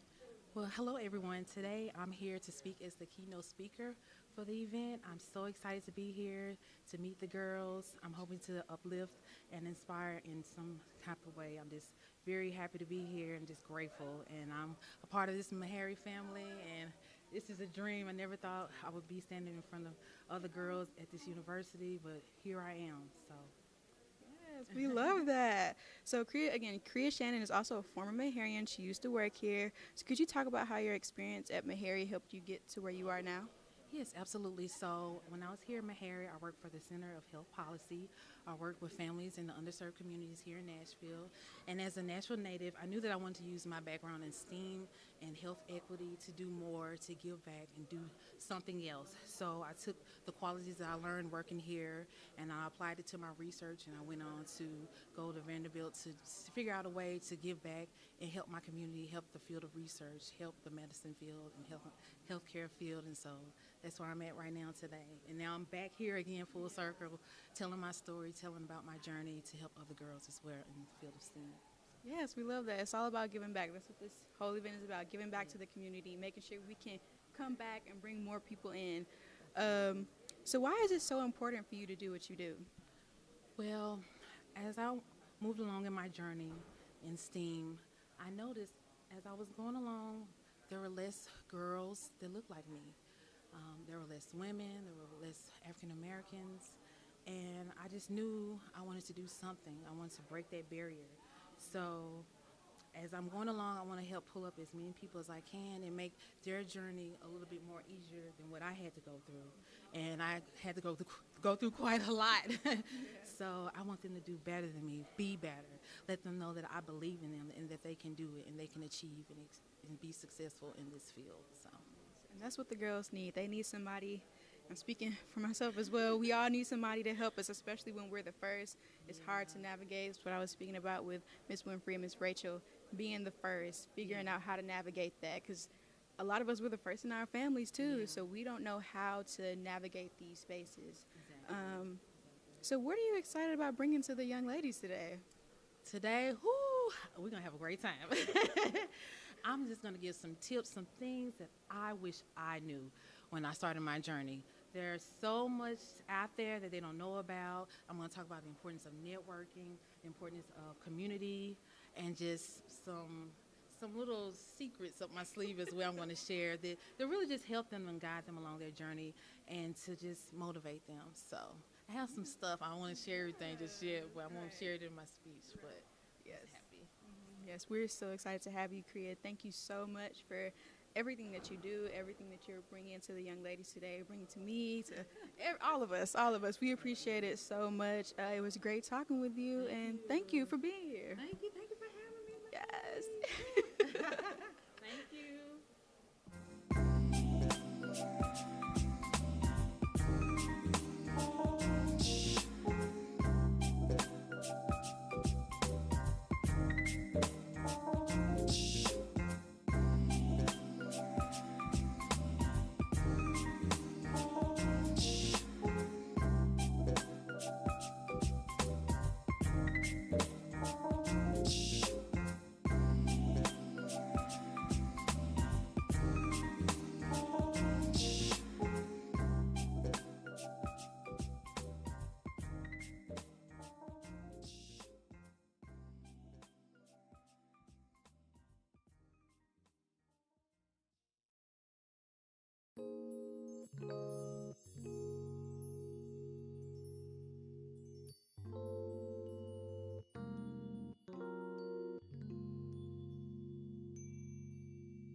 wonderful guest, Dr. Hildreth. He is the CEO and president of Meharry Medical College. And Dr. Hildreth, why is it important for you to be here today? I just want to show my support for getting young girls exposed to STEAM. We're missing out on a lot of great talent when we don't encourage girls to pursue science. We don't know where the next Nobel laureate is coming from, or the next drug discovery, or next really important. So it's really, in my mind, essential that we get all of the kids exposed to science and STEM. And this event is a great way to do that. So I'm really proud to be here. Right. So what are you most excited about at this event? Because, you know, we have the simulations, we have the panelists, we have our keynote speaker. So what are you most excited about? I'm excited about the breadth of what they're being exposed to. I just watched a fantastic demonstration of physics in the auditorium. I listened to parents talking about how they can support their children. I just heard an intergenerational discussion between those who are already doing medicine and those who aspire to.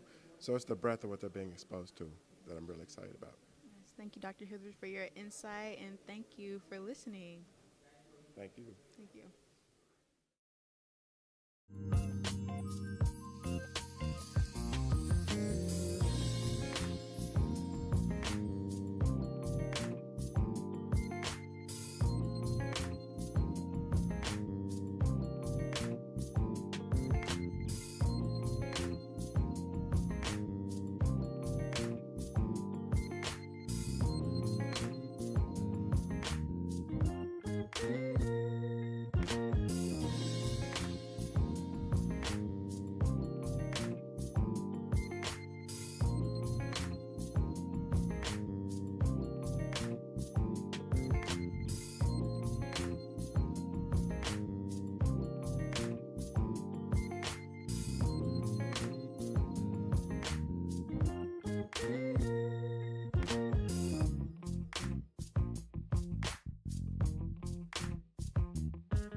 It was pretty much instilled into me through the Cosby Show.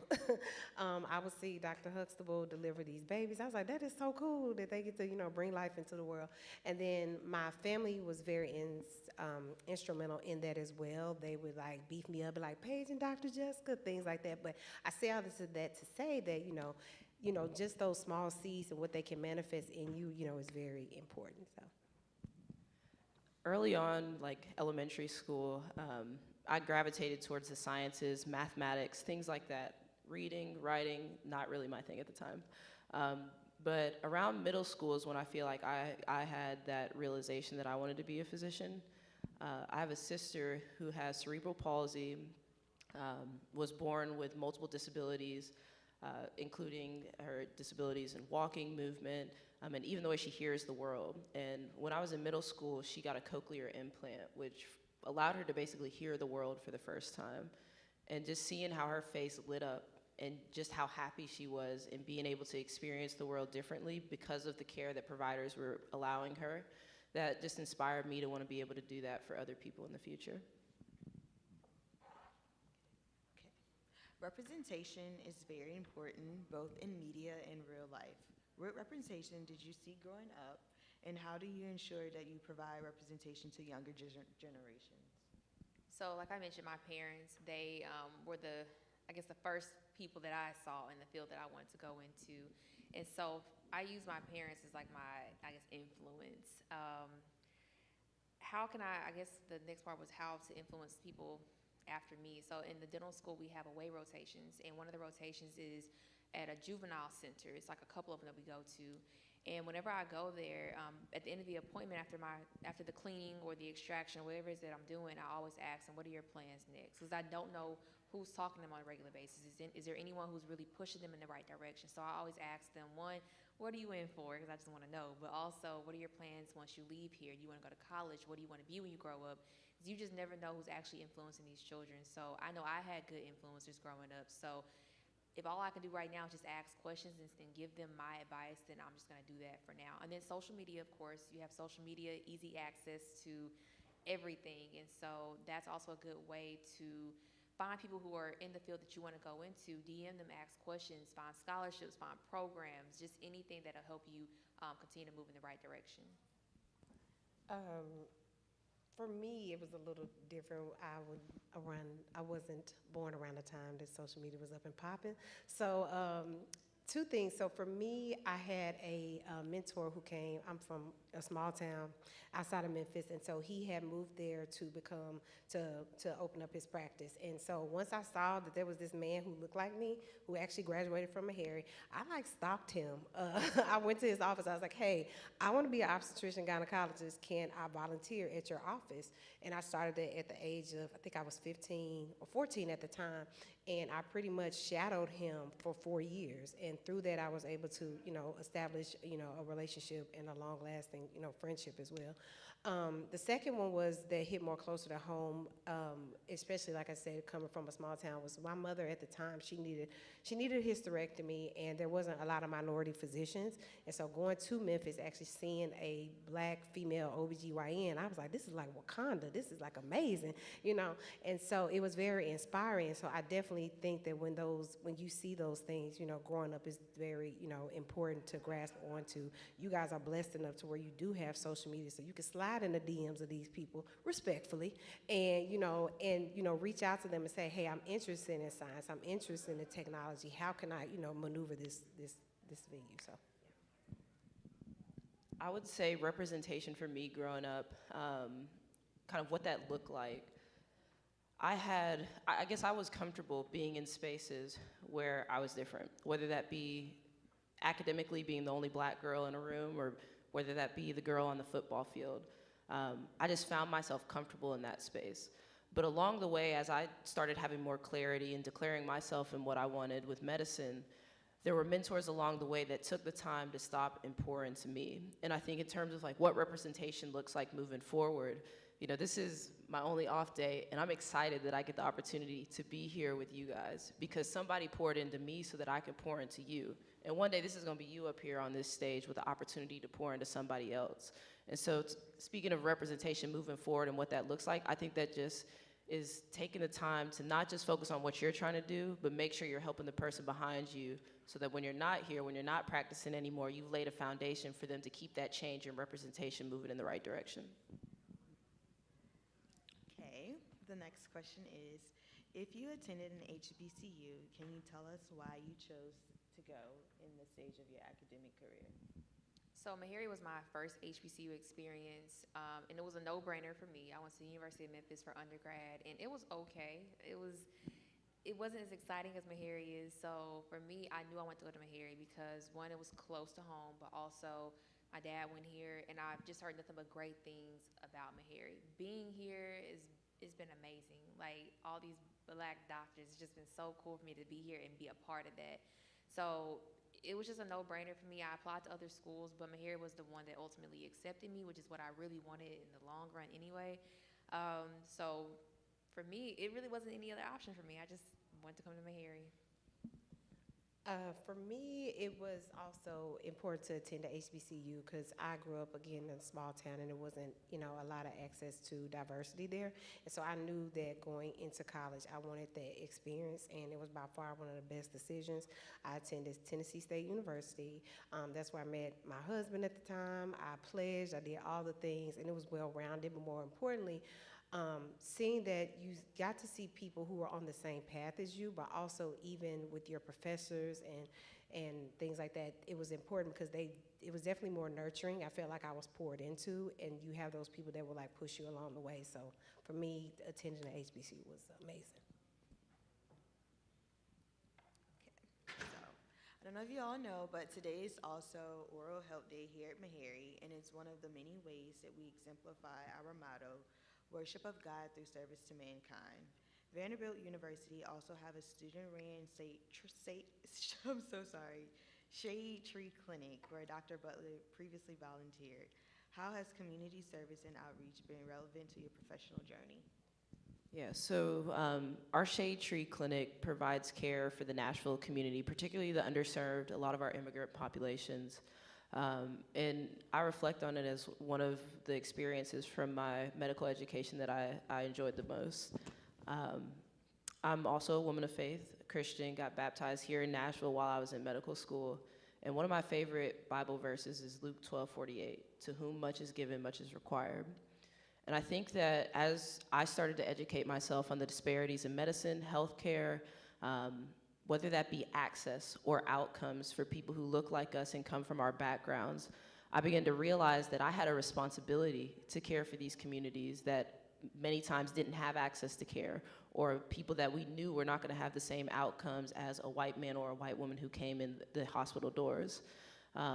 But simultaneously, because feeling like I want to be able to give and change the lives of people around or people around our community, I feel like I was able to also not see it as just a requirement, but also an opportunity and a blessing to be in this position, to be able to do things that weren't available to our community previously. Thank you. Okay, so our next question is, the field of medicine is very rigorous. How do you find the balance between work or school and your social life? So when I first started at Meharry, I started in the Master's of Health Science program, and that was like a feed-in program to dental schools. So being in that program, we took some of the same classes that I would be taking my first year at dental school. So I used that first year to not really be involved. I would still go to different events, but I couldn't hold any leadership positions. But I used that year to figure out, how do I study this? Do I need to study around people, by myself, in my apartment, at a coffee shop? And then also determine what days am I going to study. So Monday through Friday, that's school. I'm going to study after I get out of class. But Friday evening, that was my me time, whether that meant staying in my apartment, going to a birthday dinner, going to a party, whatever the case may be.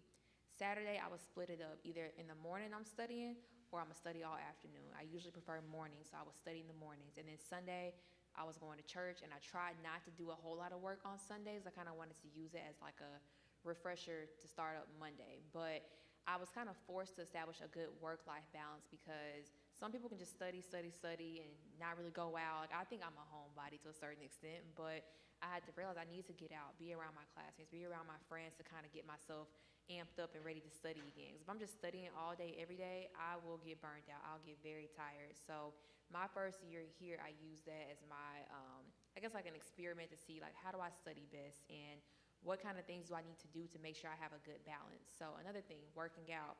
I actually work out a lot. I try to work out as much as I can, because I need that balance. I need that. I use working out kind of like to clear my mind and also exercise my brain in a different way. I'm already studying every day, but let me go to the gym and do something else too.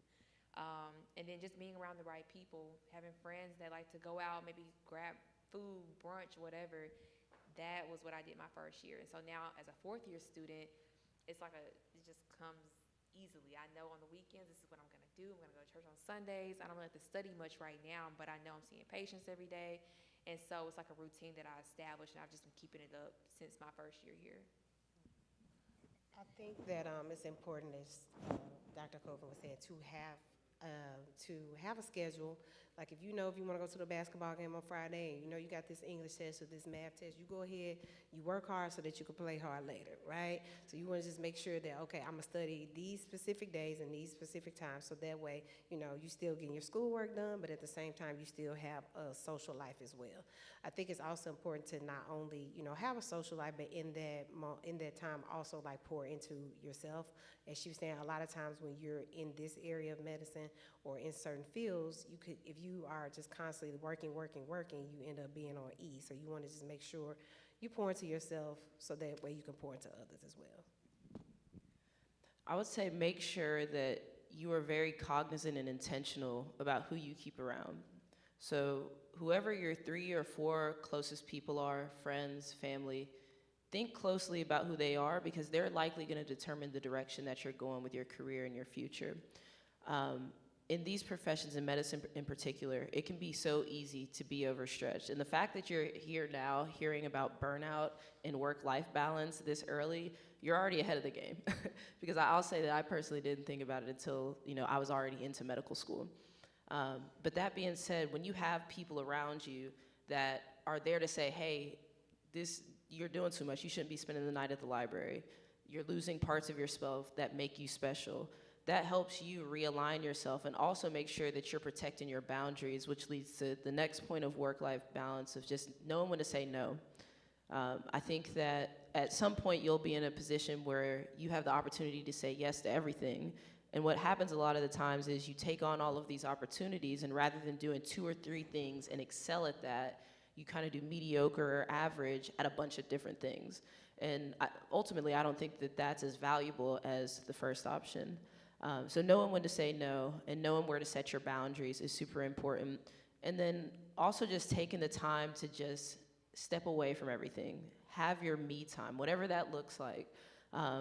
But for me, and what I encourage everyone in here to do, is just take the time to just sit and reflect away from social media, away from the TV, away from friends, and just think about your week or however often you want to do this. I recommend doing it at least once a week, spending 2-3 hours and just stopping and pausing.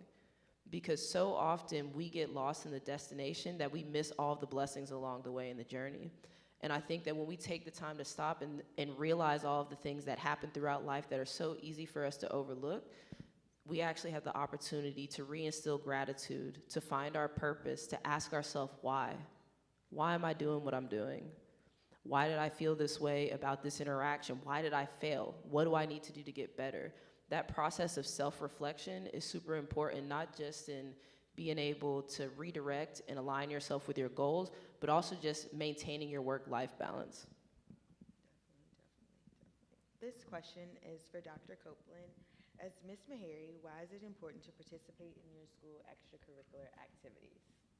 It's important to be involved in extracurricular activities because it helps you to become a more well-rounded person. So I started off my second year, but which was my first year of dental school, I started off as my class president.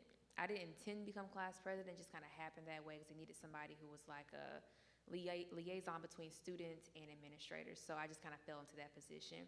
But in doing so with a leadership position, I think that's a good way to work on your leadership techniques and style so that when you become a doctor and you have your own practice and you have staff, you have patients, you know how to better manage different types of people. You kind of already did that in school.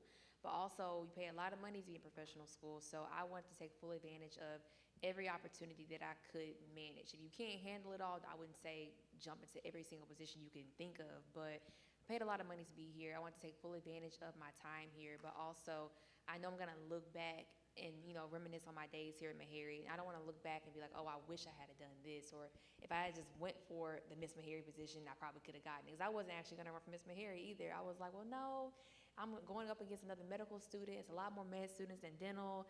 I don't know if I'm going to win, but here I am today, so I got it. But I would just say being involved it just makes you a well-rounded person. It changes you for the better, but it also teaches you a little bit more about yourself too. This question is for Dr. Washington. What has changed since you started medical school, and what changes do you hope to see by the time your daughters are medical school age? So a lot has definitely changed since graduating from medical school going into residency. When I started practicing at the time out in Rutherford County, it wasn't a lot of minority providers, not just in the area of women's health, but in other fields as well. And so over the last 10 years, it has been really good to see that change to where you see people that look like you at work every day. And I'm excited for the future for my daughters. Y'all keep aging me with this question, but my hope is that by the time my daughter does graduate from high school or college rather, that there's even more diversity there in the area of science and medicine. Last but not least, this is for Dr. Butler. What lessons from your experience as an athlete do you bring to your medical career? So anyone in here an athlete by a show of hands? Okay, wow. Damn, we got lots of athletes here today. Shout out to the athletes. So I played basketball at University of Georgia. I also played professional basketball as well. And has anyone ever had one of those practices the day after a game where y'all just lost so bad, the next practice all you do is just run? Yeah, y'all know that feeling. But that resiliency to be able to fail and then get back to the grind and use your failure to catapult you in success is so big in life. And medicine is transitioning towards an interdisciplinary model. And what that means is a team-based model where you have multiple providers from multiple specialties that are all coming in with different skill sets to accomplish one goal in caring for a patient. And so knowing how to work on a team and knowing what people's weaknesses, strengths are, and putting people in positions to where we all accomplish a shared goal is gonna help you in life regardless of what you go into. And then the discipline, we've already talked about it, setting a schedule. I'll say in moments where I had to check myself and get my work-life balance back in check, being able to be disciplined and return to those skills that you've learned as an athlete, getting up at 4, getting to the hospital 5 in the morning, knowing that you're not gonna leave until 7, 8, maybe even 9 that night, but having the vision of where you're going, right? That's that discipline that you learn through athletics, and I think ultimately puts you in a position to have the work ethic to be successful in medicine. Thank you guys so much. This opportunity is for you all to just ask questions, comments, concerns. I have a little mic sitting there, but if y'all want to stand up and just project and ask a question, but this is y'all's time. Yeah.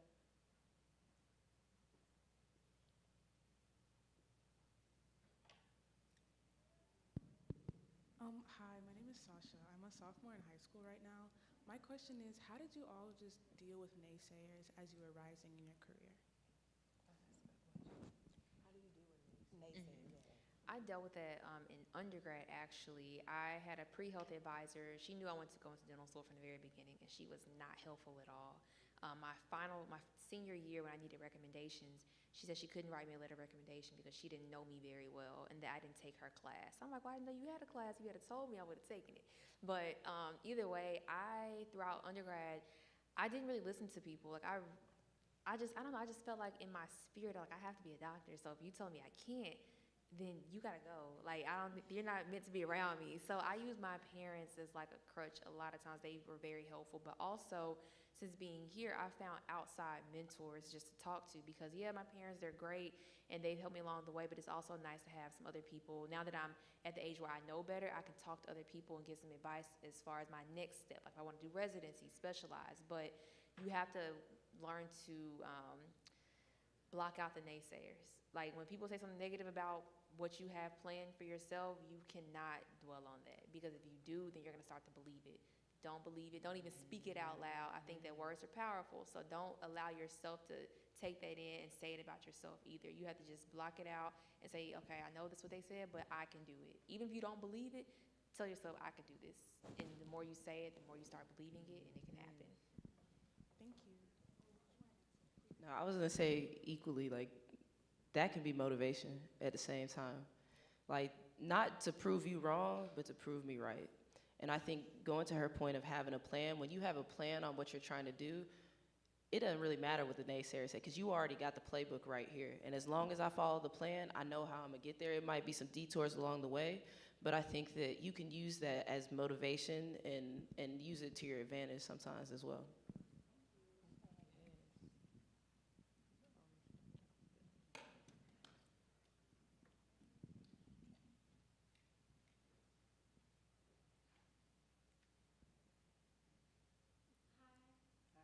Hey.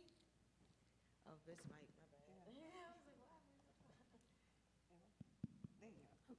Hi, I'm Kathleen Rollo, and I want to be a pediatric neurosurgeon. So my question, I guess my question is, do you have any tips for the MCAT? Changed since I took it. What year of training are you? I'm in high school. You're in high school? I'm a senior in high school. Okay, yeah. So first of all, you have time. In terms of the MCAT, what I would recommend, I was big on like test prep. I did a Kaplan course that I feel like really helped me. You can do them in person, you can do them online, but they're costly. So if that's something that, if you're somebody who uses those types of resources, I would say start thinking about that in advance, whether that's setting money aside every month. and then give yourself 6 months. I think that's still what they say, but usually you take about 6 months to study for that, sometime in your junior year. Test sometime in between junior year and your senior year, and then go into applications. So that's the brief advice that I have on that. And to add to Dr. Butler, sometimes even if there is an issue in terms of finances, some universities will offer summer programs that will have training for the MCAT within it. I know Meharry used to have one, and I think in the state of Tennessee, it used to be called, it wasn't TCAP, but it was TIP.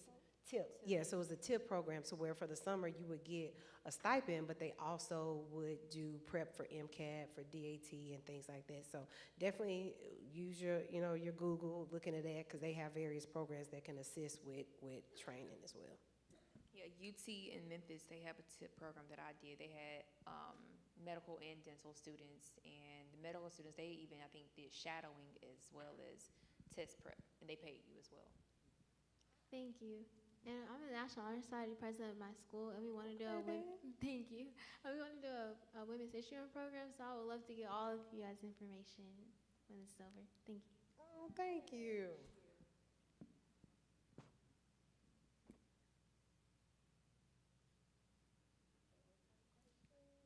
Anybody? Y'all hungry?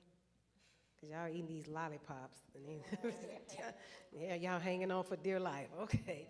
Anything outside of medicine that you don't want to ask? I mean, we normal. I mean, I think I'm normal, but yeah. I mean, anything outside of, medicine that you want to talk about or ask questions about to us, you can ask that as well. No? Okay. Yes. Ooh. 9 or 9, child. You said what, 99? A 9.5 out of 10. Yeah. I would give my undergrad experience, I would give it like a 6. Ooh. Now my Meharry experience, 9 out of 10. I loved it. I made up for everything that I didn't do in undergrad here though. So yeah. Work hard, play hard. That is the thing. Get your grades, do what you need to do, but have fun, because I'm telling you, once you hit a certain age, you're not getting those years back. So yeah, definitely enjoy and be well-rounded. She played basketball. Did you play football too?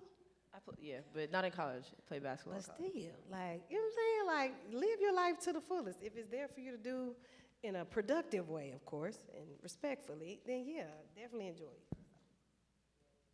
I would definitely say that too, because all the stuff, the extra stuff, or just the small habits that they're all telling you to implement in your day-to-day life, you'll realize that you'll start attracting things, and it's gonna fall in your lap, and it's gonna all align for you. And then it's okay, I didn't even think the plan you have for yourself, God probably has something 10 times bigger than you could ever imagine your plan be. So if you just stay true to yourself, like they said, double down, bet on yourself, 10 out of 10. Professional and undergrad, 10 out of 10. Anybody else? No? Okay.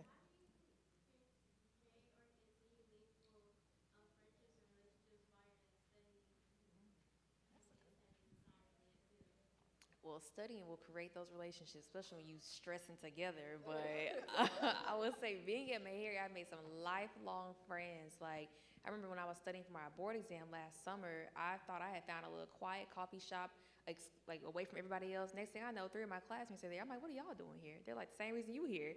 And so we were bonding over the fact that we were stressing about this board exam. And so I guess they say misery loves company, but being trauma bonding.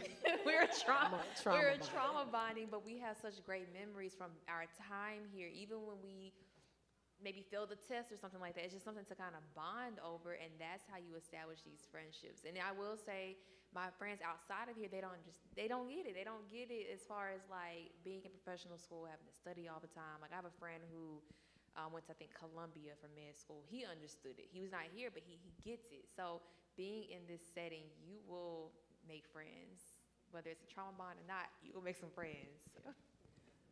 Yeah, and I'll just add on to that friends, people change, life changes, and that's okay. And accepting that, I think, is really important.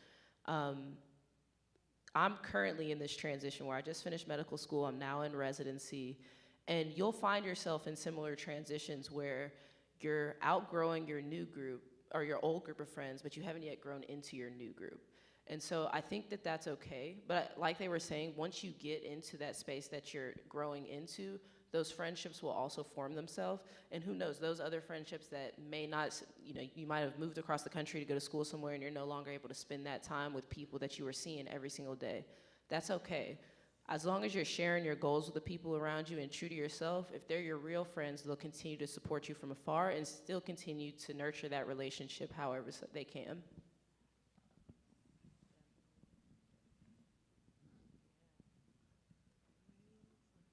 Like-minded friends, like-minded friendship. Like even if y'all don't have the same majors, like she was saying, on the same career goals and stuff, that like-mindedness is just gonna keep y'all together. That's something that I think would have helped me with my growing pains a lot growing up. When you're young, you pick friends based on fun or everything that doesn't really last. But morale and character really goes a long way, and that's something I appreciate about Meharry. Everyone here is like-minded, so when you are failing a test or you are doing bad, everybody's leaning kind of toward the same type of thing to keep them pushing or keep them going. So definitely look at schools' mission statements, because that'll tell you a lot about the community that you're going to be fostered by. And I will say, friendships can push you in the right direction as well. Like, I have a friend who's a second-year student here. I'm a fourth year, and we became friends off the fact that she randomly saw me downstairs getting food. She's like, "Hey, friend." I'm like, "I don't even know you, but what's up?" And ever since then, like, Thursday we had an event, and after the event we were sitting down the hall, I think, for 2 hours talking about the Bible and talking about stories in the Bible. And it was just so crazy. I'm like, dang, like, we really are good friends now, because I met you on a random day getting food, but we were just sitting there telling each other our experiences just within the past 2 weeks and relating it to the Bible and what God is telling. I'm like, wow, like I didn't have that before. And so it's nice to come into this setting and establish new friendships. And it's friendships with people that you probably would have never thought you would be friends with. Because, like, as a fourth-year student, I'm mostly with other fourth-year students. But now this particular person, we talk almost every day. If I see her downstairs in Cal, we just sit there and talk about whatever comes to mind. And we're going to church together tomorrow. I'm trying a new church. So the friendships will come. And I think it's important to have the right friendships, because it'll push you a little bit further in life than you probably realize. And some friendships have the expiration as well. Everybody can't go where you're going, and I think it's important, because even when you're in that phase of middle school and high school, like she was saying, you choose your friendships based off of fun, but everything's not fun and everything's not good for you, and you have to align yourself with people who are like-minded and want to do things. Even if one of your friends, I had a friend who, when we were growing up, one wanted to be an attorney, wanted to be an educator, I wanted to be a doctor, and although we were going in different areas, we knew that, hey, we had a goal set in mind. So we're not out kicking it, we're not sliding in DMs, we're not doing all that. We didn't have DMs back then, but you know what I'm saying. So I just say, some people couldn't go, and there were some girls who I were cool with at one time. By the time we got to senior year, we weren't cool anymore. And I mean, we good, hey, how you doing? But it's okay if that friendship isn't long lasting, if it's not aligning with where you wanna go.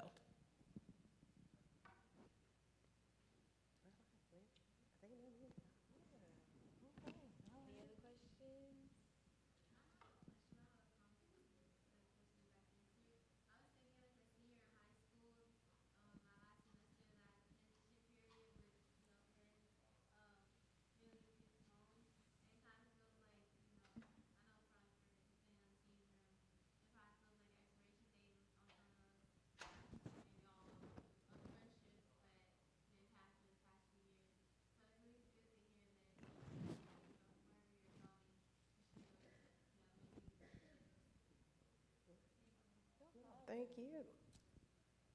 I guess we'll let y'all talk amongst yourselves. If y'all have any questions that you didn't want to ask out in the open, we're here as well for a little bit. I think we have, I think maybe like 5 or 10 more minutes. So if not, you could do that or enjoy your candy. Or somebody bring me some candy out of one of them bags, because I know y'all got some candy in there. Nobody got no more suckers left, because everybody had one. Like, oh, wait, is it? Okay. You said, oh, it's outside. Okay, never mind. I'll let y'all keep it. I'll get one outside. Thank you. Everybody got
your grandson. You're serious? Yeah.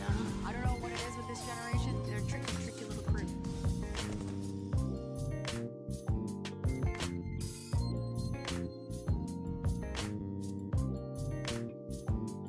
A Verbo is for sharing all kinds of moments.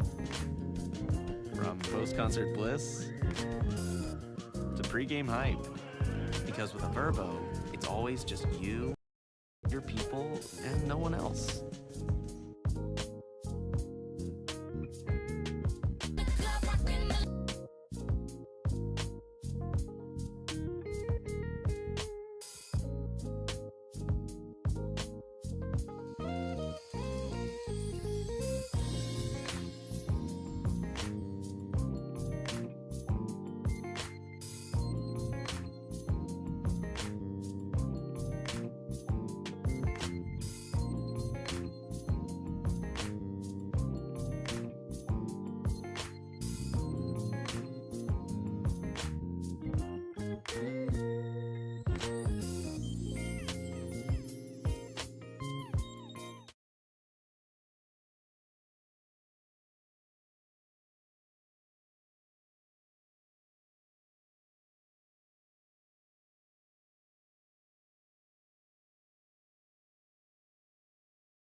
them up. I just like to ask questions. I don't know how to hype the people up. I'm not good enough to do that no more.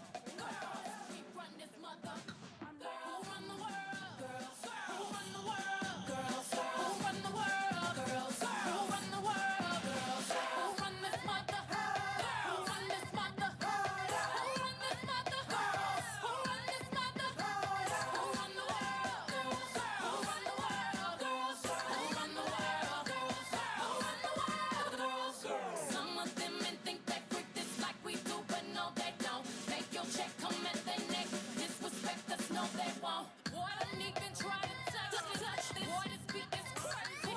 This is how they make me. Houston, Texas, baby. This goes out to all the girls up in the club, rocking the latest. Who will buy it for themselves and get more money later? I think they need a barber. None of these can play me. And I'm so good with this. I remind you I'm so good with this. Boy, I'm just playing. Come here, baby. Hope you still like me. If you pay me, my persuasion can build a nation. Endless power. Without love, we can devour. You'll do anything for me.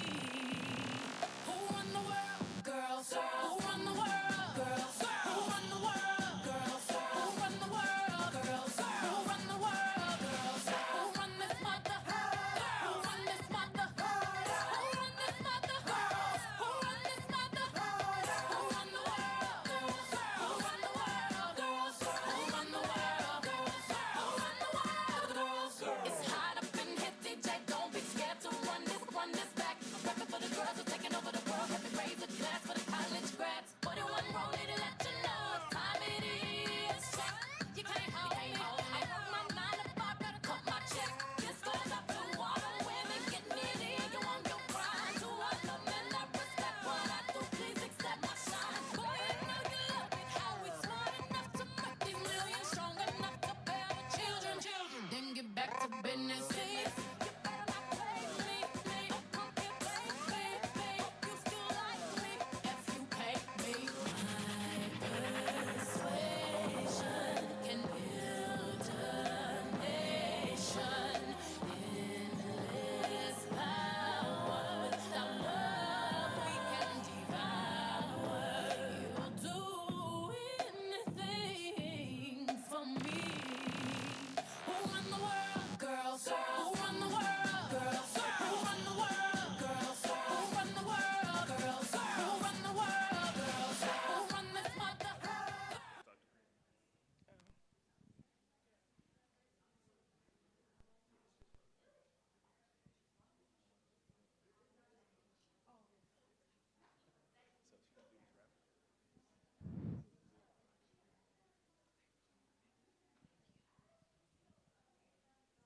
All right, we're going to do some gift card giveaways.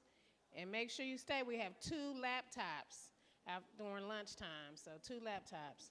So these are the red tickets. It'll be the last 3. 408.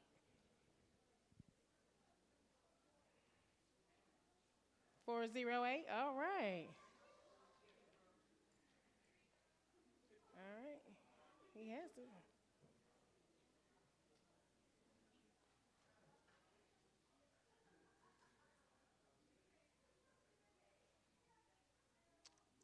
Eight oh.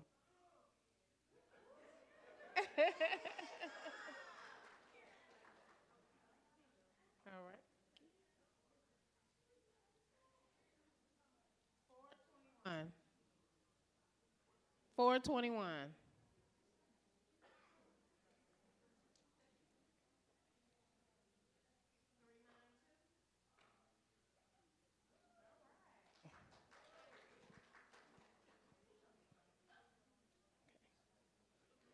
All right, just remember what 2 laptops at lunch.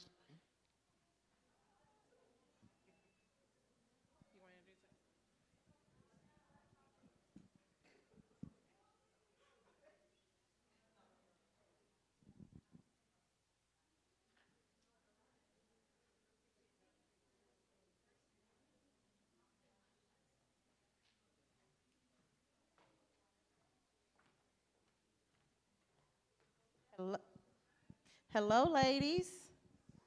I know y'all probably tired of people saying hello, but I'm gonna say it. Hello, ladies and some gentlemen. Okay, all right. I knew somebody was back there. Thank y'all so much for getting up on this Saturday morning and joining us for the annual Black Girls in STEAM Summit. Yay! Thank you so much. Now we are going to bring to the stage our keynote speaker, Kriya Shannon. Who has heard of Kriya? Just me? Oh, a few people. Okay, a lot of hands in the crowd. So for those who do not know, I'm going to give you a little bit of information on Kriya. She's a Nashville native and a second-year PhD student at Vanderbilt University studying biomedical informatics. She's a dedicated advocate for STEM education and equity. Alongside her academic pursuits, Kriya is a loving mother of 2 little ones, emphasizing her commitment to both family and education. Holding degrees in biochemistry and data science, she is currently immersed in her PhD studies, driven by a passion for utilizing data science and artificial intelligence to uncover societal inequities. Kriya recently completed an impactful internship at the White House Office of Science and Technology Policy, recognized as one of 7 interns for her educational background, commitment to community service, and STEM advocacy. Her purpose in pursuing the internship was rooted in data science to identify and understand the disparities in various domains. As an underserved advocate, Kriya embodies grit, growth, resilience, integrity, and tenacity, and is deeply passionate about making a positive difference.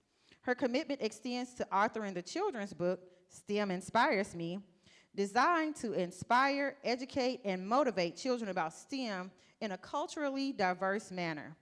Motivated by her experiences reading to the underserved youth, Kriya recognized the lack of representation in literature, fueling her mission to break barriers and empower children to dream big through her book.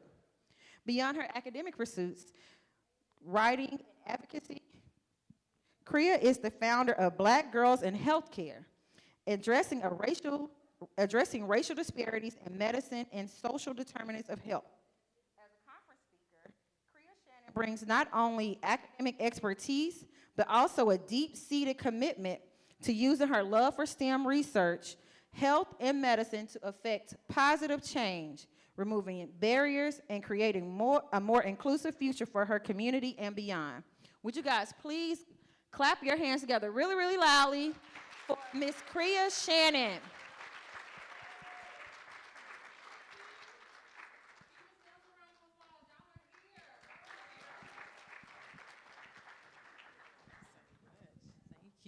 Thank you, thank you, thank you. Wow. Whew, I'm just trying to take it all in. Good afternoon, everyone. It's such an honor to be standing in front of each and every one of you today. As I look into the audience, I'm so proud of what I see. You all are taking the initiative to start your STEAM journey. I'm proud of you, and I believe in you. Seriously, I really do. So, I'm very informal, so if you ever have a question, just raise your hand, I'm fine. I'm Kriya Shannon. I'm a second-year PhD student at Vanderbilt University in the Biomedical Informatics Department. I'm an HIV and opioid researcher. I'm a health equity advocate and a STEM children's author. But what if I told you that I was advised that science was not for me? What if I told you that someone told me I wasn't smart enough and that I would never be a scientist or a doctor? Well, somebody did tell me those things, and I won't try not to cry. What if I had listened to that person? I would not be standing in front of each and every one of you today. So, but I am, you know. Let's start from the beginning. Let's go back a little bit. So I'm a Nashville native. I used to drive around here, ride with my grandfather. He had a lawn service in this area in North Nashville. And I also always used to see Meharry. I never thought I'd be standing in Meharry today talking to other students.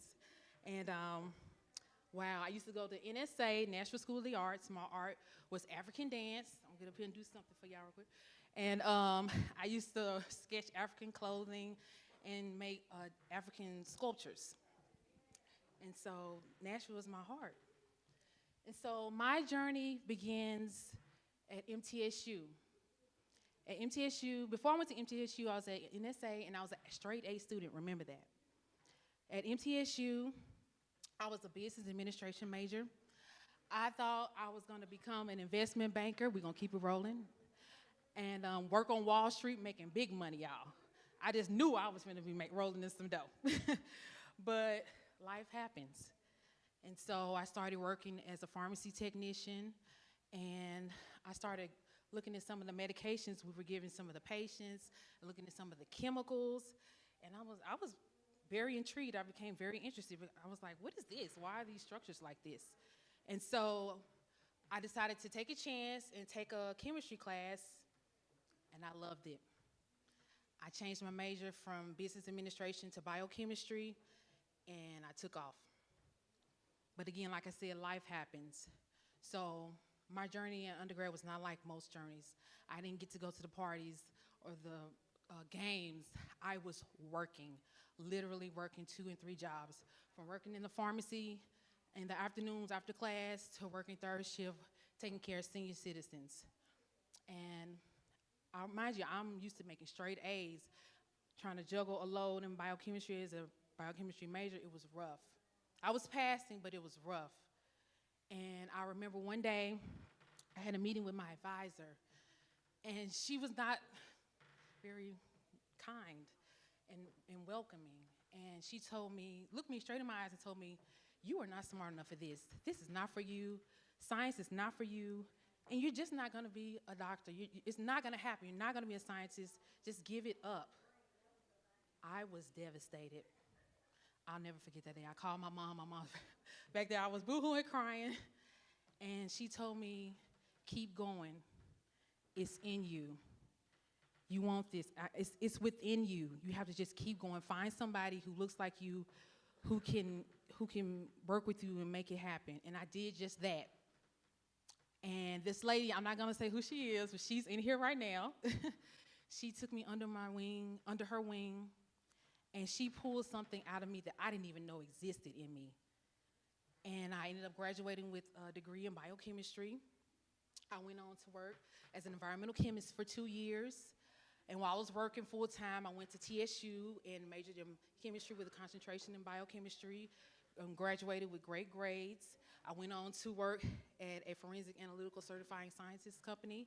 And I worked there for 6 years, working in different areas of the lab, all while completing my second degree at Lipscomb in data science. I then went on to go to Meharry. Opportunity presented itself to me, and I worked in the Center of Health Policy, and I absolutely loved it. I loved that I was working in my community, giving back, making a difference, but I knew that I wanted to do something else where I applied my love for STEM, healthcare, and research. And I found out about Vanderbilt's PhD program in biomedical informatics. I didn't have no connections. I didn't know anybody. Well, I did know somebody. I knew the Lord. And so I I applied, and I went through 6 rounds of interviews, and I got in. I got in fully funded for up to 5 years on 2 different grants. And so if I can make it, you can make it. And so my first semester there, I was pulled into a huge international HIV research in Brazil and Thailand and Argentina. I went on to write a STEM children's book, but prior to this, I used to go in underserved schools and read to children on my lunch breaks when I was at the science labs. And I noticed, why don't any of these characters look like me or the people that I know are my niece or my cousin? Why are all the main characters animals or dogs? Well, dogs are animals, but dogs and little white boys. What is going on? Where is the representation? What is really going on? And I also noticed on my journey, as I kept moving along, there were less people like me. There were less women, there were less black women, and the circle just kept getting smaller and smaller. And I knew I wanted to do something to make a difference. And so that's why I'm here now, to try to instill an importance in each and every one of you. And I traveled through pre-K through 12th grade, talking to students, trying to encourage them to get into STEAM, and just let them know that they can do it. If I can do it, it's within me, it's also within you. So, let's move on.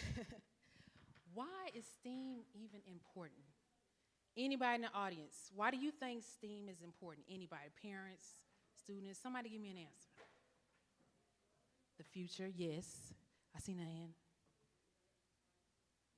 Yes, better understand the world around us, yes. Anyone else? Yes, correct. Those are great answers.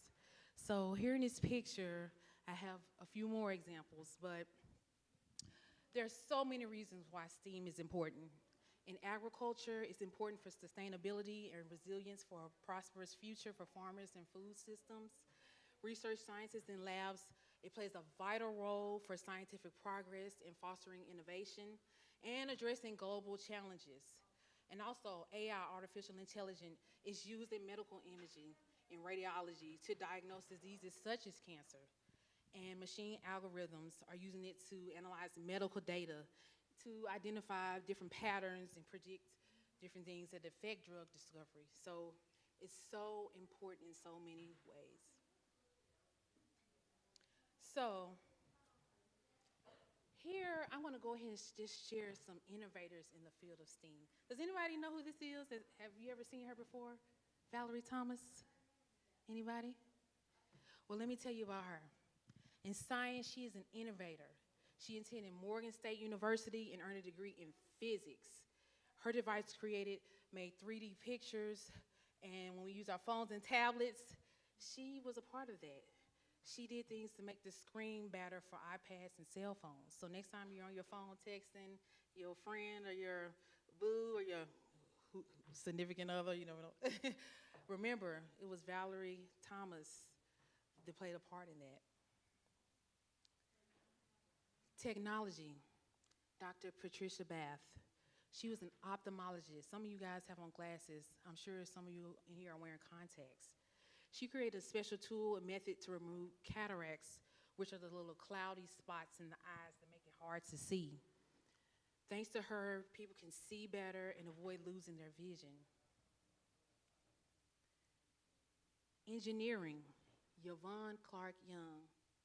She was the first woman to receive a mechanical engineering degree from Howard University. Anybody here went to Howard? Anybody? She worked on projects to improve transportation systems, and she created a better way of managing and conserving water resources. Art. My girl, Nona Hendrix. Whew, she's a bad mama.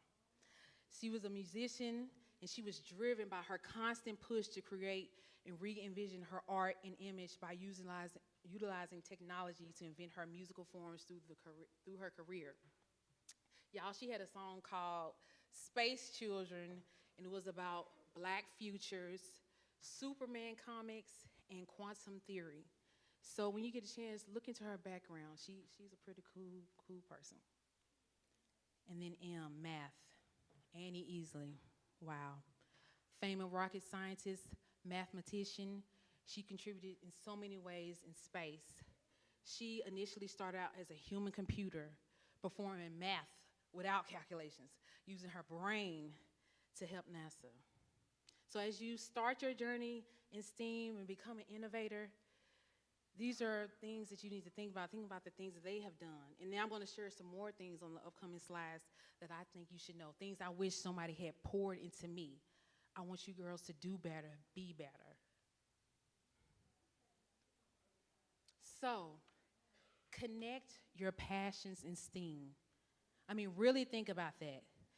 Think about what really excites you. What do you like to do? What are your hobbies?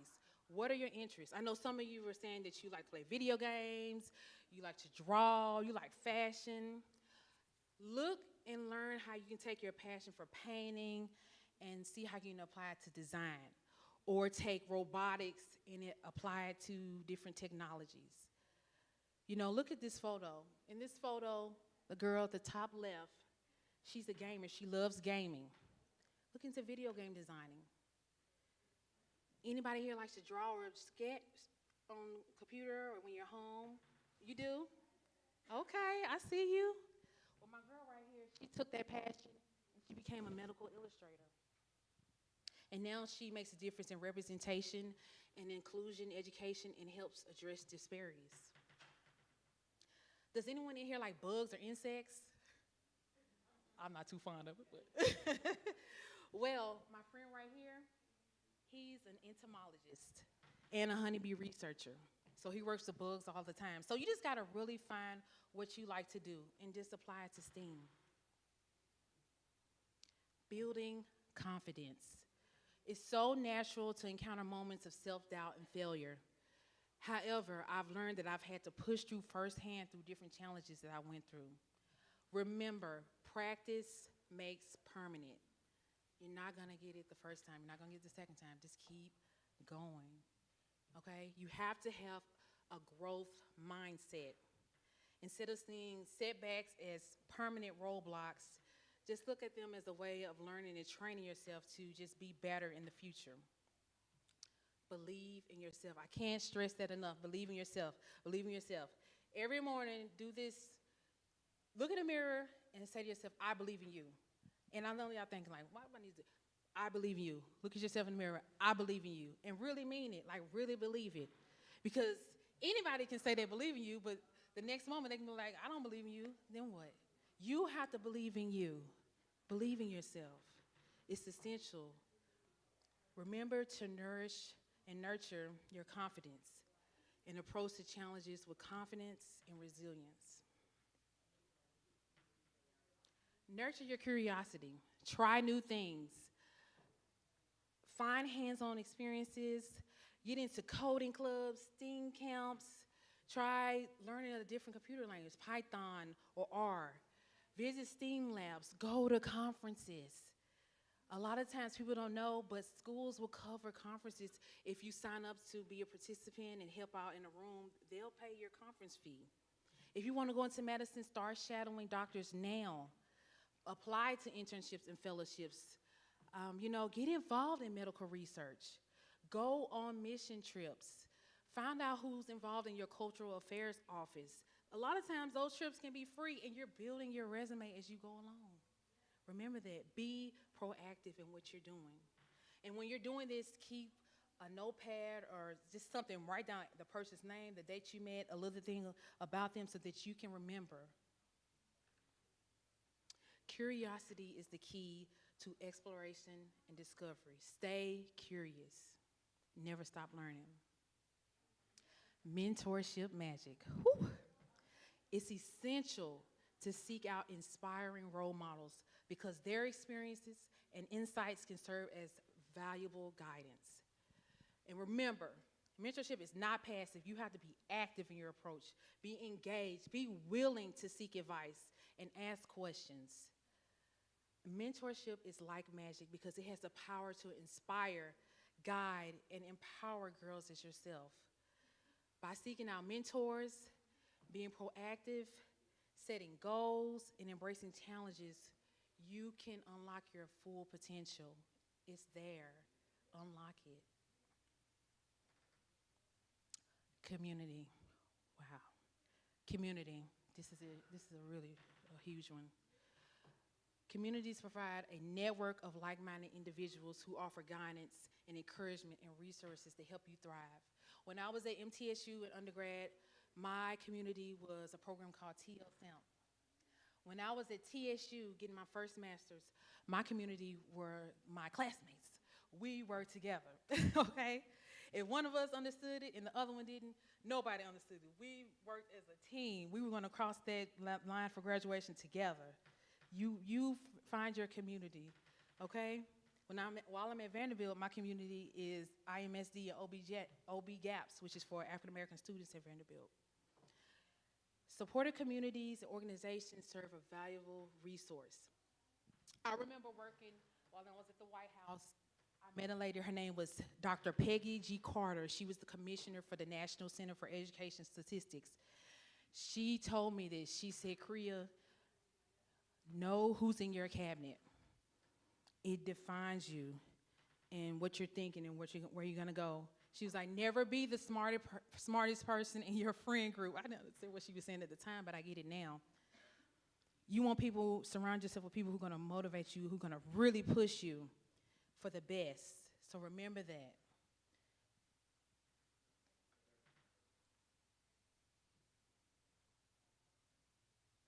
Secrets to stand out. Take a foreign language. I've had friends who work in the FBI, the Department of Defense, CIA. They say what makes people stand out. You have any degree. When they see that you know Mandarin or Spanish or German, that's all they need to know. That's all they need to see. You will stand out. Take it as a minor. Just try it out, even if you're scared. Just try it. Try it. It can open so many doors for you.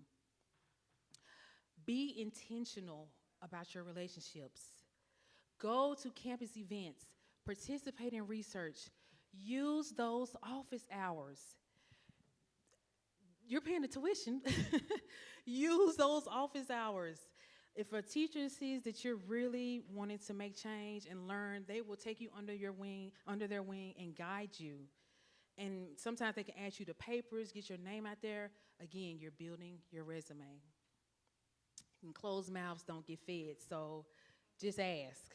I'm gonna always ask. I always ask, and that's my motto. Closed mouths don't get fed. You shoot your shot all the time.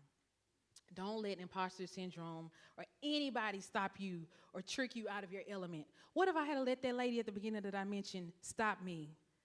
I would not be nowhere. I wouldn't be here. I wouldn't be here. Now, I'm going to share, and get out your phones. Don't go on Instagram. Get out your phones and take some photos of these next upcoming slides. So here I have organizations and internships to really look into if you're a high school student or a college student.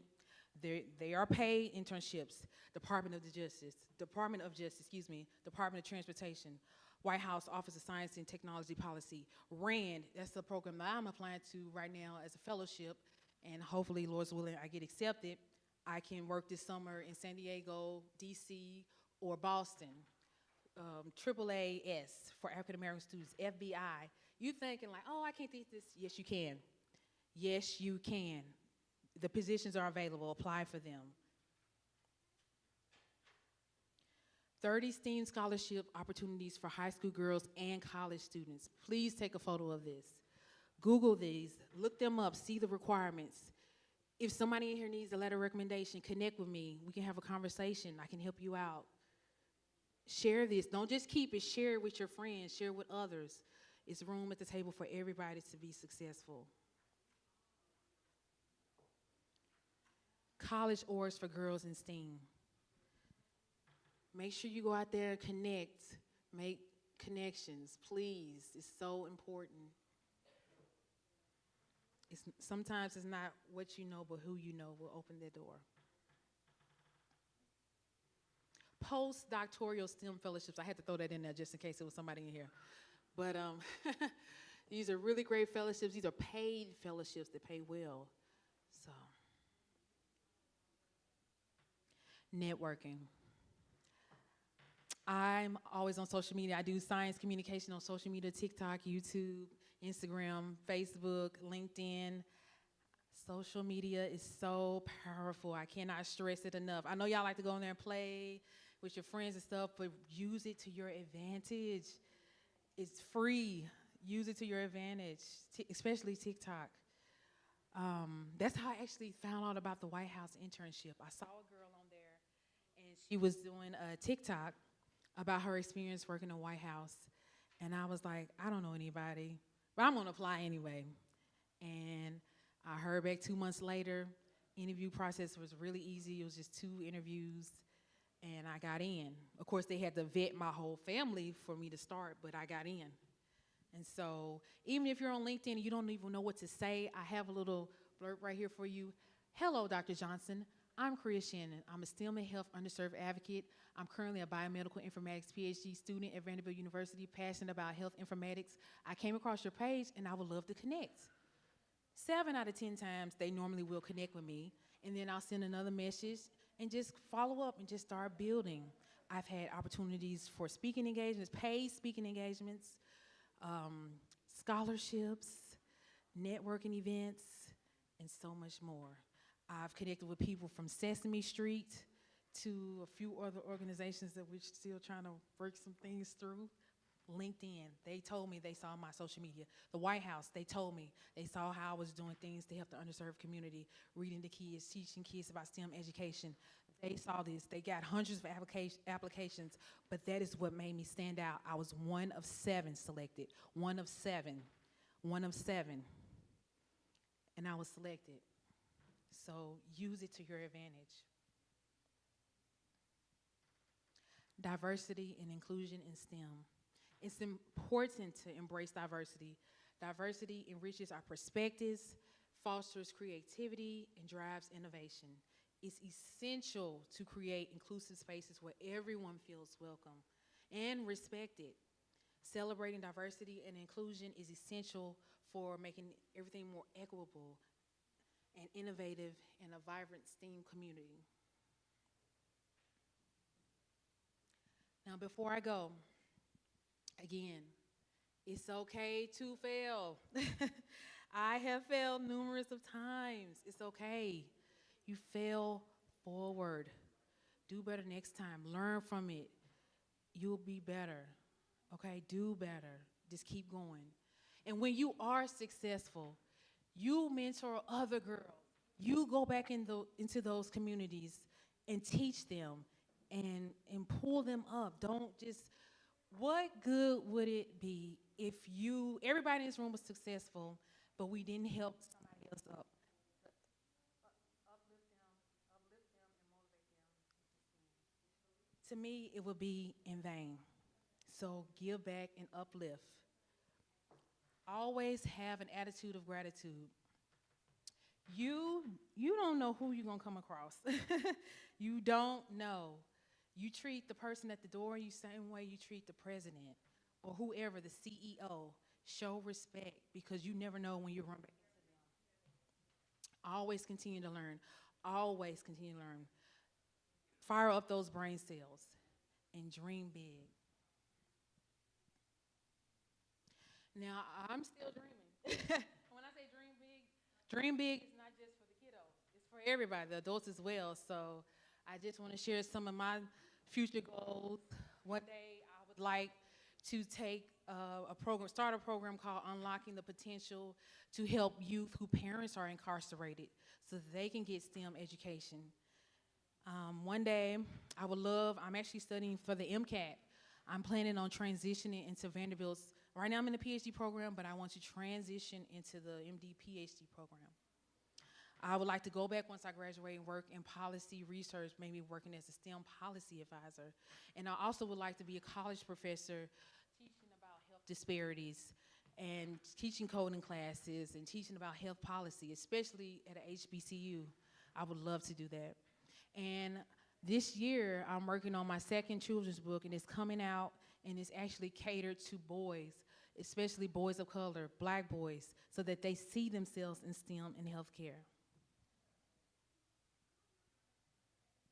And again, this is my children's book, and I'm just never thought. Somebody told me, don't nobody want to hear nothing about no STEM. Don't nobody want no STEM children's book. Ain't nobody gonna buy that. Nobody want to hear that. But I didn't listen. Just as I didn't listen to that lady who told me that at the beginning. I kept going.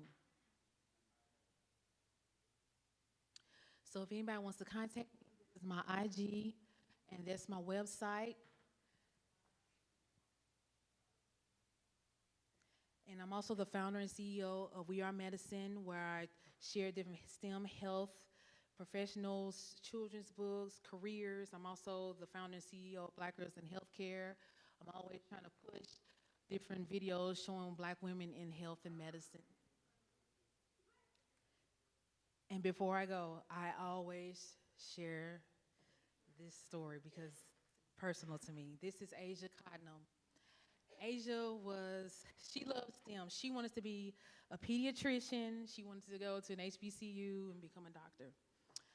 On 9/11, she was going to DC for a STEM scholarship she received. She's been awarded something, and her classmates passed away on the plane on their flight during 9/11. And so her parents created the Asia Cottonham Memorial Fund, and they sent hundreds of kids to school for free. And so she is a STEM innovator, and I always share her story, and I hope you do as well. And just remember, look how small she was, and she made such an impact. You can do it too. Lastly, I'm going to leave you with this quote from Harriet Tubman. Every great dream begins with a dreamer. Always remember, you have within you the strength, the patience, and the passions to reach for the stars, to change the world. Dream big, future STEAM leader.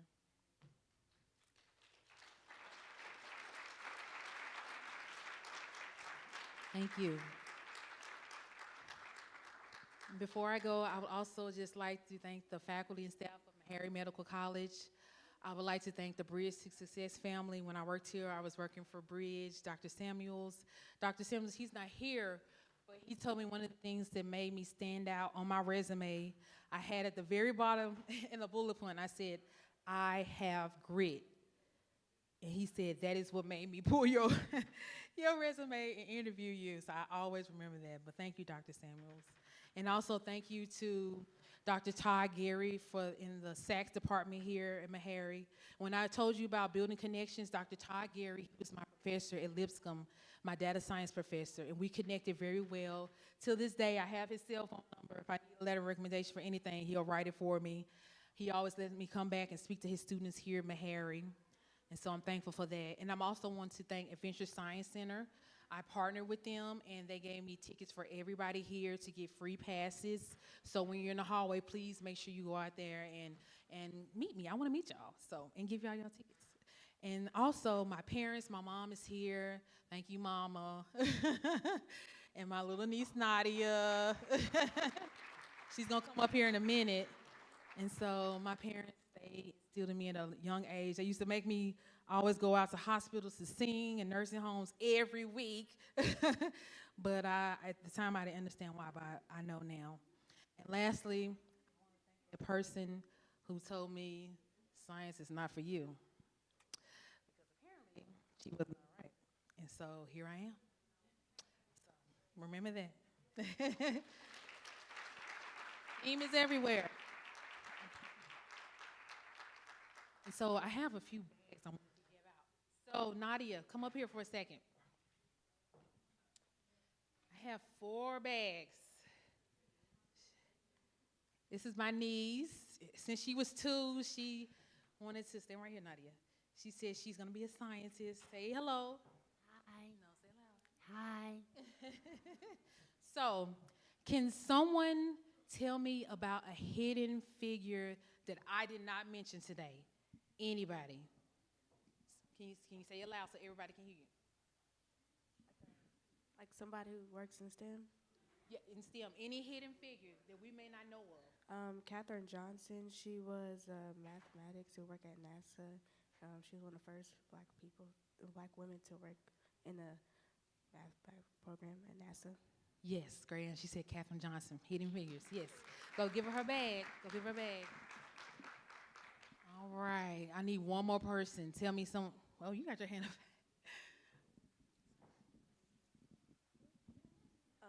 Mae Jemison. She was the first black African American astronaut. Yes, great job, Mae Jemison. Yes. All right, I got 2 more bags. I need somebody to tell me how STEM inspires you, or STEAM inspires you. Right here. When it comes to STEAM really inspires me by letting me know that I can do whatever is possible. I really enjoyed your presentation today, but also just STEAM inspires me to just let me know that like what I do impacts the world, and what I work in and whatever I put my mind to, I can do it because it is always around us. So yeah.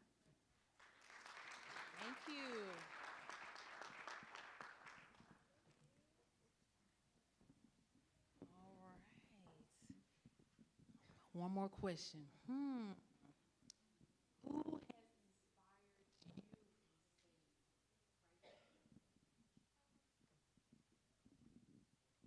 I would say my mom because she had cancer, and I really wanted to do something in medical field to help people and like make their life a bit better. Even though she was technically in STEM, not really.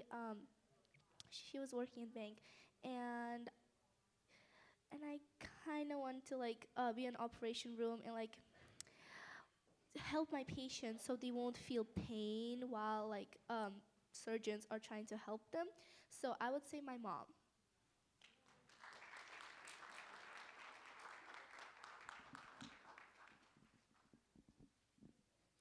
And Cree is headed out to the outside for just a quick second. She'll be right back. But I want to ask a quick question. And we're going to go back to her slide where her contact information was. Because I saw some of you guys were still pulling it up. There you go.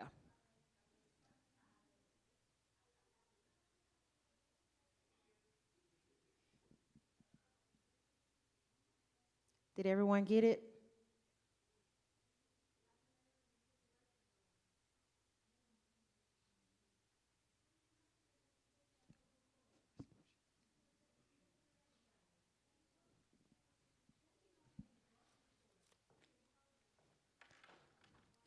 So today we had a lot of breakouts, one of which was a parent discussion, which had Lydia Shoemake of B Academy.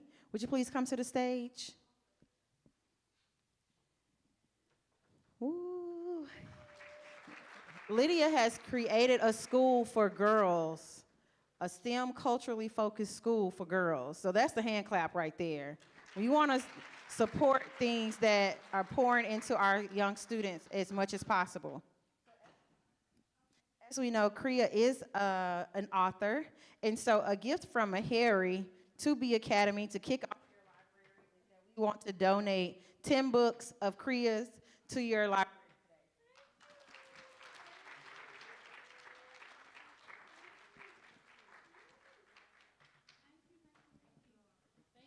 You're welcome. If you have any questions, stop by and see me. Stop by and see me. I'm very informal. Thank you. Now we will head to the next room. Oh, we have a giveaway. Sorry, we have a giveaway. So everybody get out your red tickets. Let's give Kriya another thankful hand clap, y'all.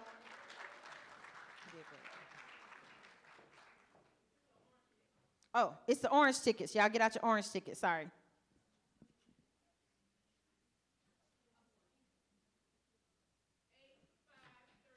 $853. Who has the orange ticket with 853? Y'all clap for her.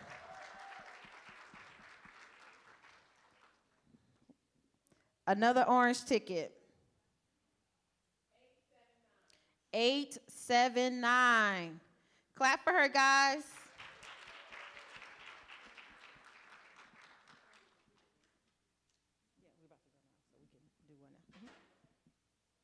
Okay, so we're going to give away one of the computer laptops now. So let's get out your red tickets. Let's get your red tickets.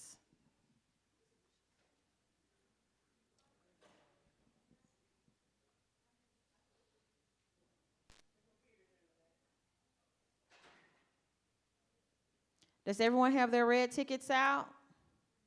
Okay. 397. Oh, 397. Have to be present to win. Okay. 395. All right. Now stay through lunch. We'll have another laptop to give away then as well. On the screen, you have an exit survey. If you could, please scan your QR code. Tell us how we did today. We would love to know as a participant, as a parent, as a staff member, as a volunteer. We would love to hear your thoughts. We are doing a lot of programming for STEM and STEAM-focused careers, so we would love to hear more from you.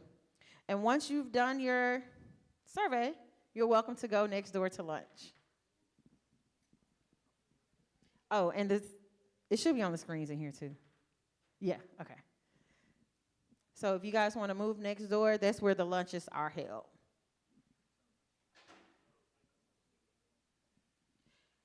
And also during this time, we'll have a networking portion, so there'll be people who are present. If we have any of our networking volunteers, will you please raise your hand or stand? Please stand if you are a networking volunteer. These students will be coming to you asking questions about the field of STEAM. Just let them know what you do. You can keep it as casual, as conversational as you like, but this gives them the opportunity to have some one-on-one discussion with some people who are actually in the field working. All right? Okay. Thank y'all. You're welcome to go next door. Let's get some music playing. See, it's a little too quiet.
Wait a minute.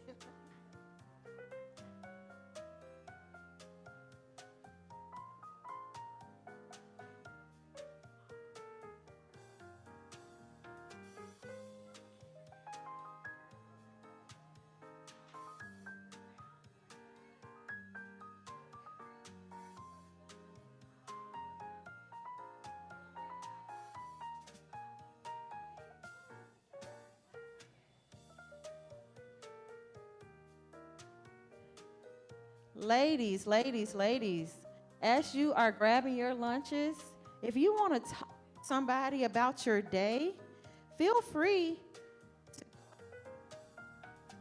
be great. Go to the step and repeat and tell Brittany in the back. Do y'all see Brittany? She'll ask you a few questions. We would love to hear about your day.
Hello again and welcome back. I have another guest with me. Who am I here with today? My name is Sasha. Yes, Sasha, we're so happy to have you. So, what made you want to come here today? Who are you here with? I came alone by myself. What made me want to come here mainly, I was very interested. I've been very interested in STEM for a very long time, so I just wanted to come here and get some more knowledge about it. Nice, nice. So, what have you been doing today? Can you explain like the things you've participated in? We have been going around to different places to talk to more different people in what field they're in, whether it be medicine or technology, stuff like that. And there's also been raffles. I haven't won any yet, but I hope I win more. I hope so. Sorry, I'm pulling up the questions. So who's been your favorite speaker today? My favorite speaker had to be the first one, the ones in the morning, with Lena Winfrey and her president and Holly. Her president, Holly, and I think her name was Sharonda this morning.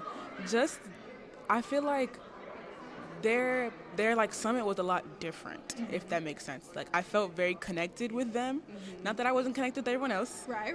We're not saying that. But I just felt like I was talking to like someone I knew, like genuinely, and like I genuinely took their advice to heart. Yeah. Same, me too. Yeah, I love the part about imposter syndrome, the humble bragging, like really being an advocate for yourself. Because I know for me, even with me having experience, I'm always kind of like, not wanting to talk about myself and the things that I do. So really hearing that from people who are established and who have experienced it as well, being like, hey, like, speak up for yourself. Like, don't be afraid to talk about your work. It was really, really nice. So they were one of my favorites too. So what career field are you looking to go into? I am in between two career fields as of right now. I'm very interested in being a computer scientist or being a pediatric nurse. I've always loved kids. I've always loved like working with kids. I love all my little cousins equally. Shout out to the cousins. Shout out to the cousins. But I love them so much. But computer science, I've always been interested in coding and like how computers work and stuff like that. Nice. Have you been a part of any coding events? I know when I was in grade school, I've only been a college student for like 2 years. But when I was in grade school, I went to like coding events and like hackathons. So have you been a part of anything like that? I've been to some, but I've only been to them virtually. Right. So this is my first like in-person experience, and I really enjoyed it. Right. So I'm glad you've enjoyed your time here today. I don't mean to hold you up from lunch, but it's been really good speaking with you. We're so happy to have you here, and we hope to have you back on the Meharry Medical College campus. Thank you. Right.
All right, and welcome back. I have more guests with me today. So who do I have? Major Jefferson. I'm the Director of Community Affairs at Meharry Medical College. And I'm Christopher Smith, the former Program Manager for Community Engagement at the Meharry-Vanderbilt Alliance. Nice. So can both of you explain your part in today's event? Either one of you can go first.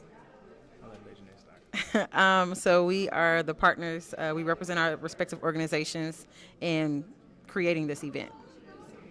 Yeah, so Major Nate and I have worked on this event and the Black Male STEAM Summit for the past couple of years.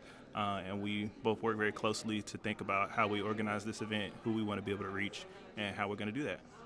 Great. So why is it important for you guys to do this as well as the Black Male STEAM Summit? Go ahead. Well, it's really important because we know that there's a disproportionate amount of black men and women that are in the STEAM fields. And that's something that we want to change. It's actually been a mandate from Dr. Hildreth here at Meharry that we work on changing that. And this has been one of our answers to doing that, both for the black young men and black young women. Nice. It's for the people, by the people, okay? It's FUBU, for us, by us. So what has been your favorite part of today, whether that's one of the simulations or one of the speakers? I particularly enjoyed the parent session, just to hear parents getting together to say, hey, we're all facing the same thing. We don't know how to do this. How can we learn from people who are doing it, who have done it, and who are coming today on a Saturday just to say, we want more for our kids. So that was one thing, just to know that parents are involved. The village is there. We have I saw an aunt said that she brought her niece from Knoxville. Like, that is such a big step of saying, hey, we're going to take ownership and being part of this village. What's your favorite part, Chris? That's a hard question to answer because there's so many great parts. But if I had to choose, I think the parts that stand out to me the most are the pieces where the young ladies get the opportunity to be hands-on. So they got to go into a simulation lab today and learn how to use a stethoscope and a tuning fork and those different types of things. And then they also got to see a physics demonstration that a lot of them said they really enjoyed. So making it real for their young ladies and giving them the opportunity to see themselves in those positions is something that's really important and a really big part of why we're doing this. So I would say those are my favorite parts. Great. So another question might throw y'all in for a loop. As the organizers of this event, being behind it, pushing it out, what advice would you guys give to the young ladies here, for anybody here, about being in STEAM, what they want to do, going after their dreams, advocating for themselves? I would say just keep showing up. Keep looking out for opportunities like these. I mean, we're not the only event in the city. There's a lot of opportunities to showcase STEM and STEAM programming. Just place yourself in those spaces and just keep showing up. Y'all heard that, keep showing up. I would agree with Major Nat. Definitely continue to show up, but also continue to believe in yourself. As we heard from our keynote today, Kriya was told many times that she wasn't good enough, that she couldn't do it, but she kept believing in herself and trusting in her ability to do what she said she was going to do and to carry out her dreams. And so that's the same advice I would give to all of these young ladies today, because they're more than capable of accomplishing every goal and dream that they have. Period. Exactly, period. Y'all heard that. But yes, thank you guys so much for being here today. Thank you for everything that y'all have done for the Black Male STEAM Summit, the Black Girls in STEAM Summit. We appreciate it so much, and we can't wait for the next one. Thank you. In the fall. Yes, in the fall. Yes.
1, 2, 3.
Okay, here with me I have my last guest of today. Can you guys tell me your names? My name is Meredith Smalls. Kenya Collins. Yeah, so, and these guys, they are part of the MVA, the Meharry-Vanderbilt Alliance. But could you guys, outside of that, could you guys tell me about your favorite part of today? I think my favorite part of the day was the breakout sessions, just seeing the girls interact with the doctors and the staff here at Meharry, as well as learn new skills within each session, was very insightful. I think my favorite part was the intergenerational panel because I'm an aspiring medical student and getting insight for three of the student doctors, right? It really helped me understand like my path and gave me more confidence that I'm right where I need to be. And they also gave me some more insight on how to deal with microaggressions in the medical community. So that was my favorite part. Yeah, so you guys are well established in your careers, y'all doing y'all thing. So what is your background in STEM or STEAM? I'm a clinical research coordinator, so my background is in cancer research specifically, and so I have been a clinical research coordinator for about 2 years, and I also have a master's of public health, so I really want to focus on inclusive participation and just making sure that communities from diverse backgrounds are included in clinical trials so that we have a better chance of tackling health disparities. So, I got a bachelor's in cellular molecular biology. Then I went to Vanderbilt to get my master's in biomedical sciences. I worked for 4 years to do clinical research in plastic surgery and otolaryngology. And now I'm working as a program manager at the Meharry-Vanderbilt Alliance. And I oversee the U54 grant that supports minority participation in research. Yes, and we are so happy to have you guys here today at the Black Girls in STEAM Summit. It's important for the young ladies to also see people behind the scenes working hard to make these things happen. Because again, it's important for all of us to be doing all types of different things. So yeah, thank you guys for being here. Thank you. Yes, of course. All right. Wrap it up. Okay. So thank you for watching today. Thank you.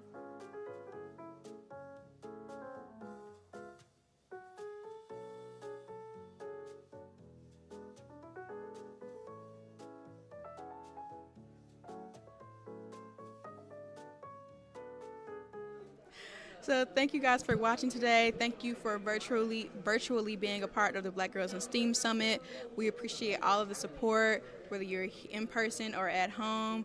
Again, this is Brittany Morganfield from Southwest Tennessee Community College, and thank you for being a part of the event today.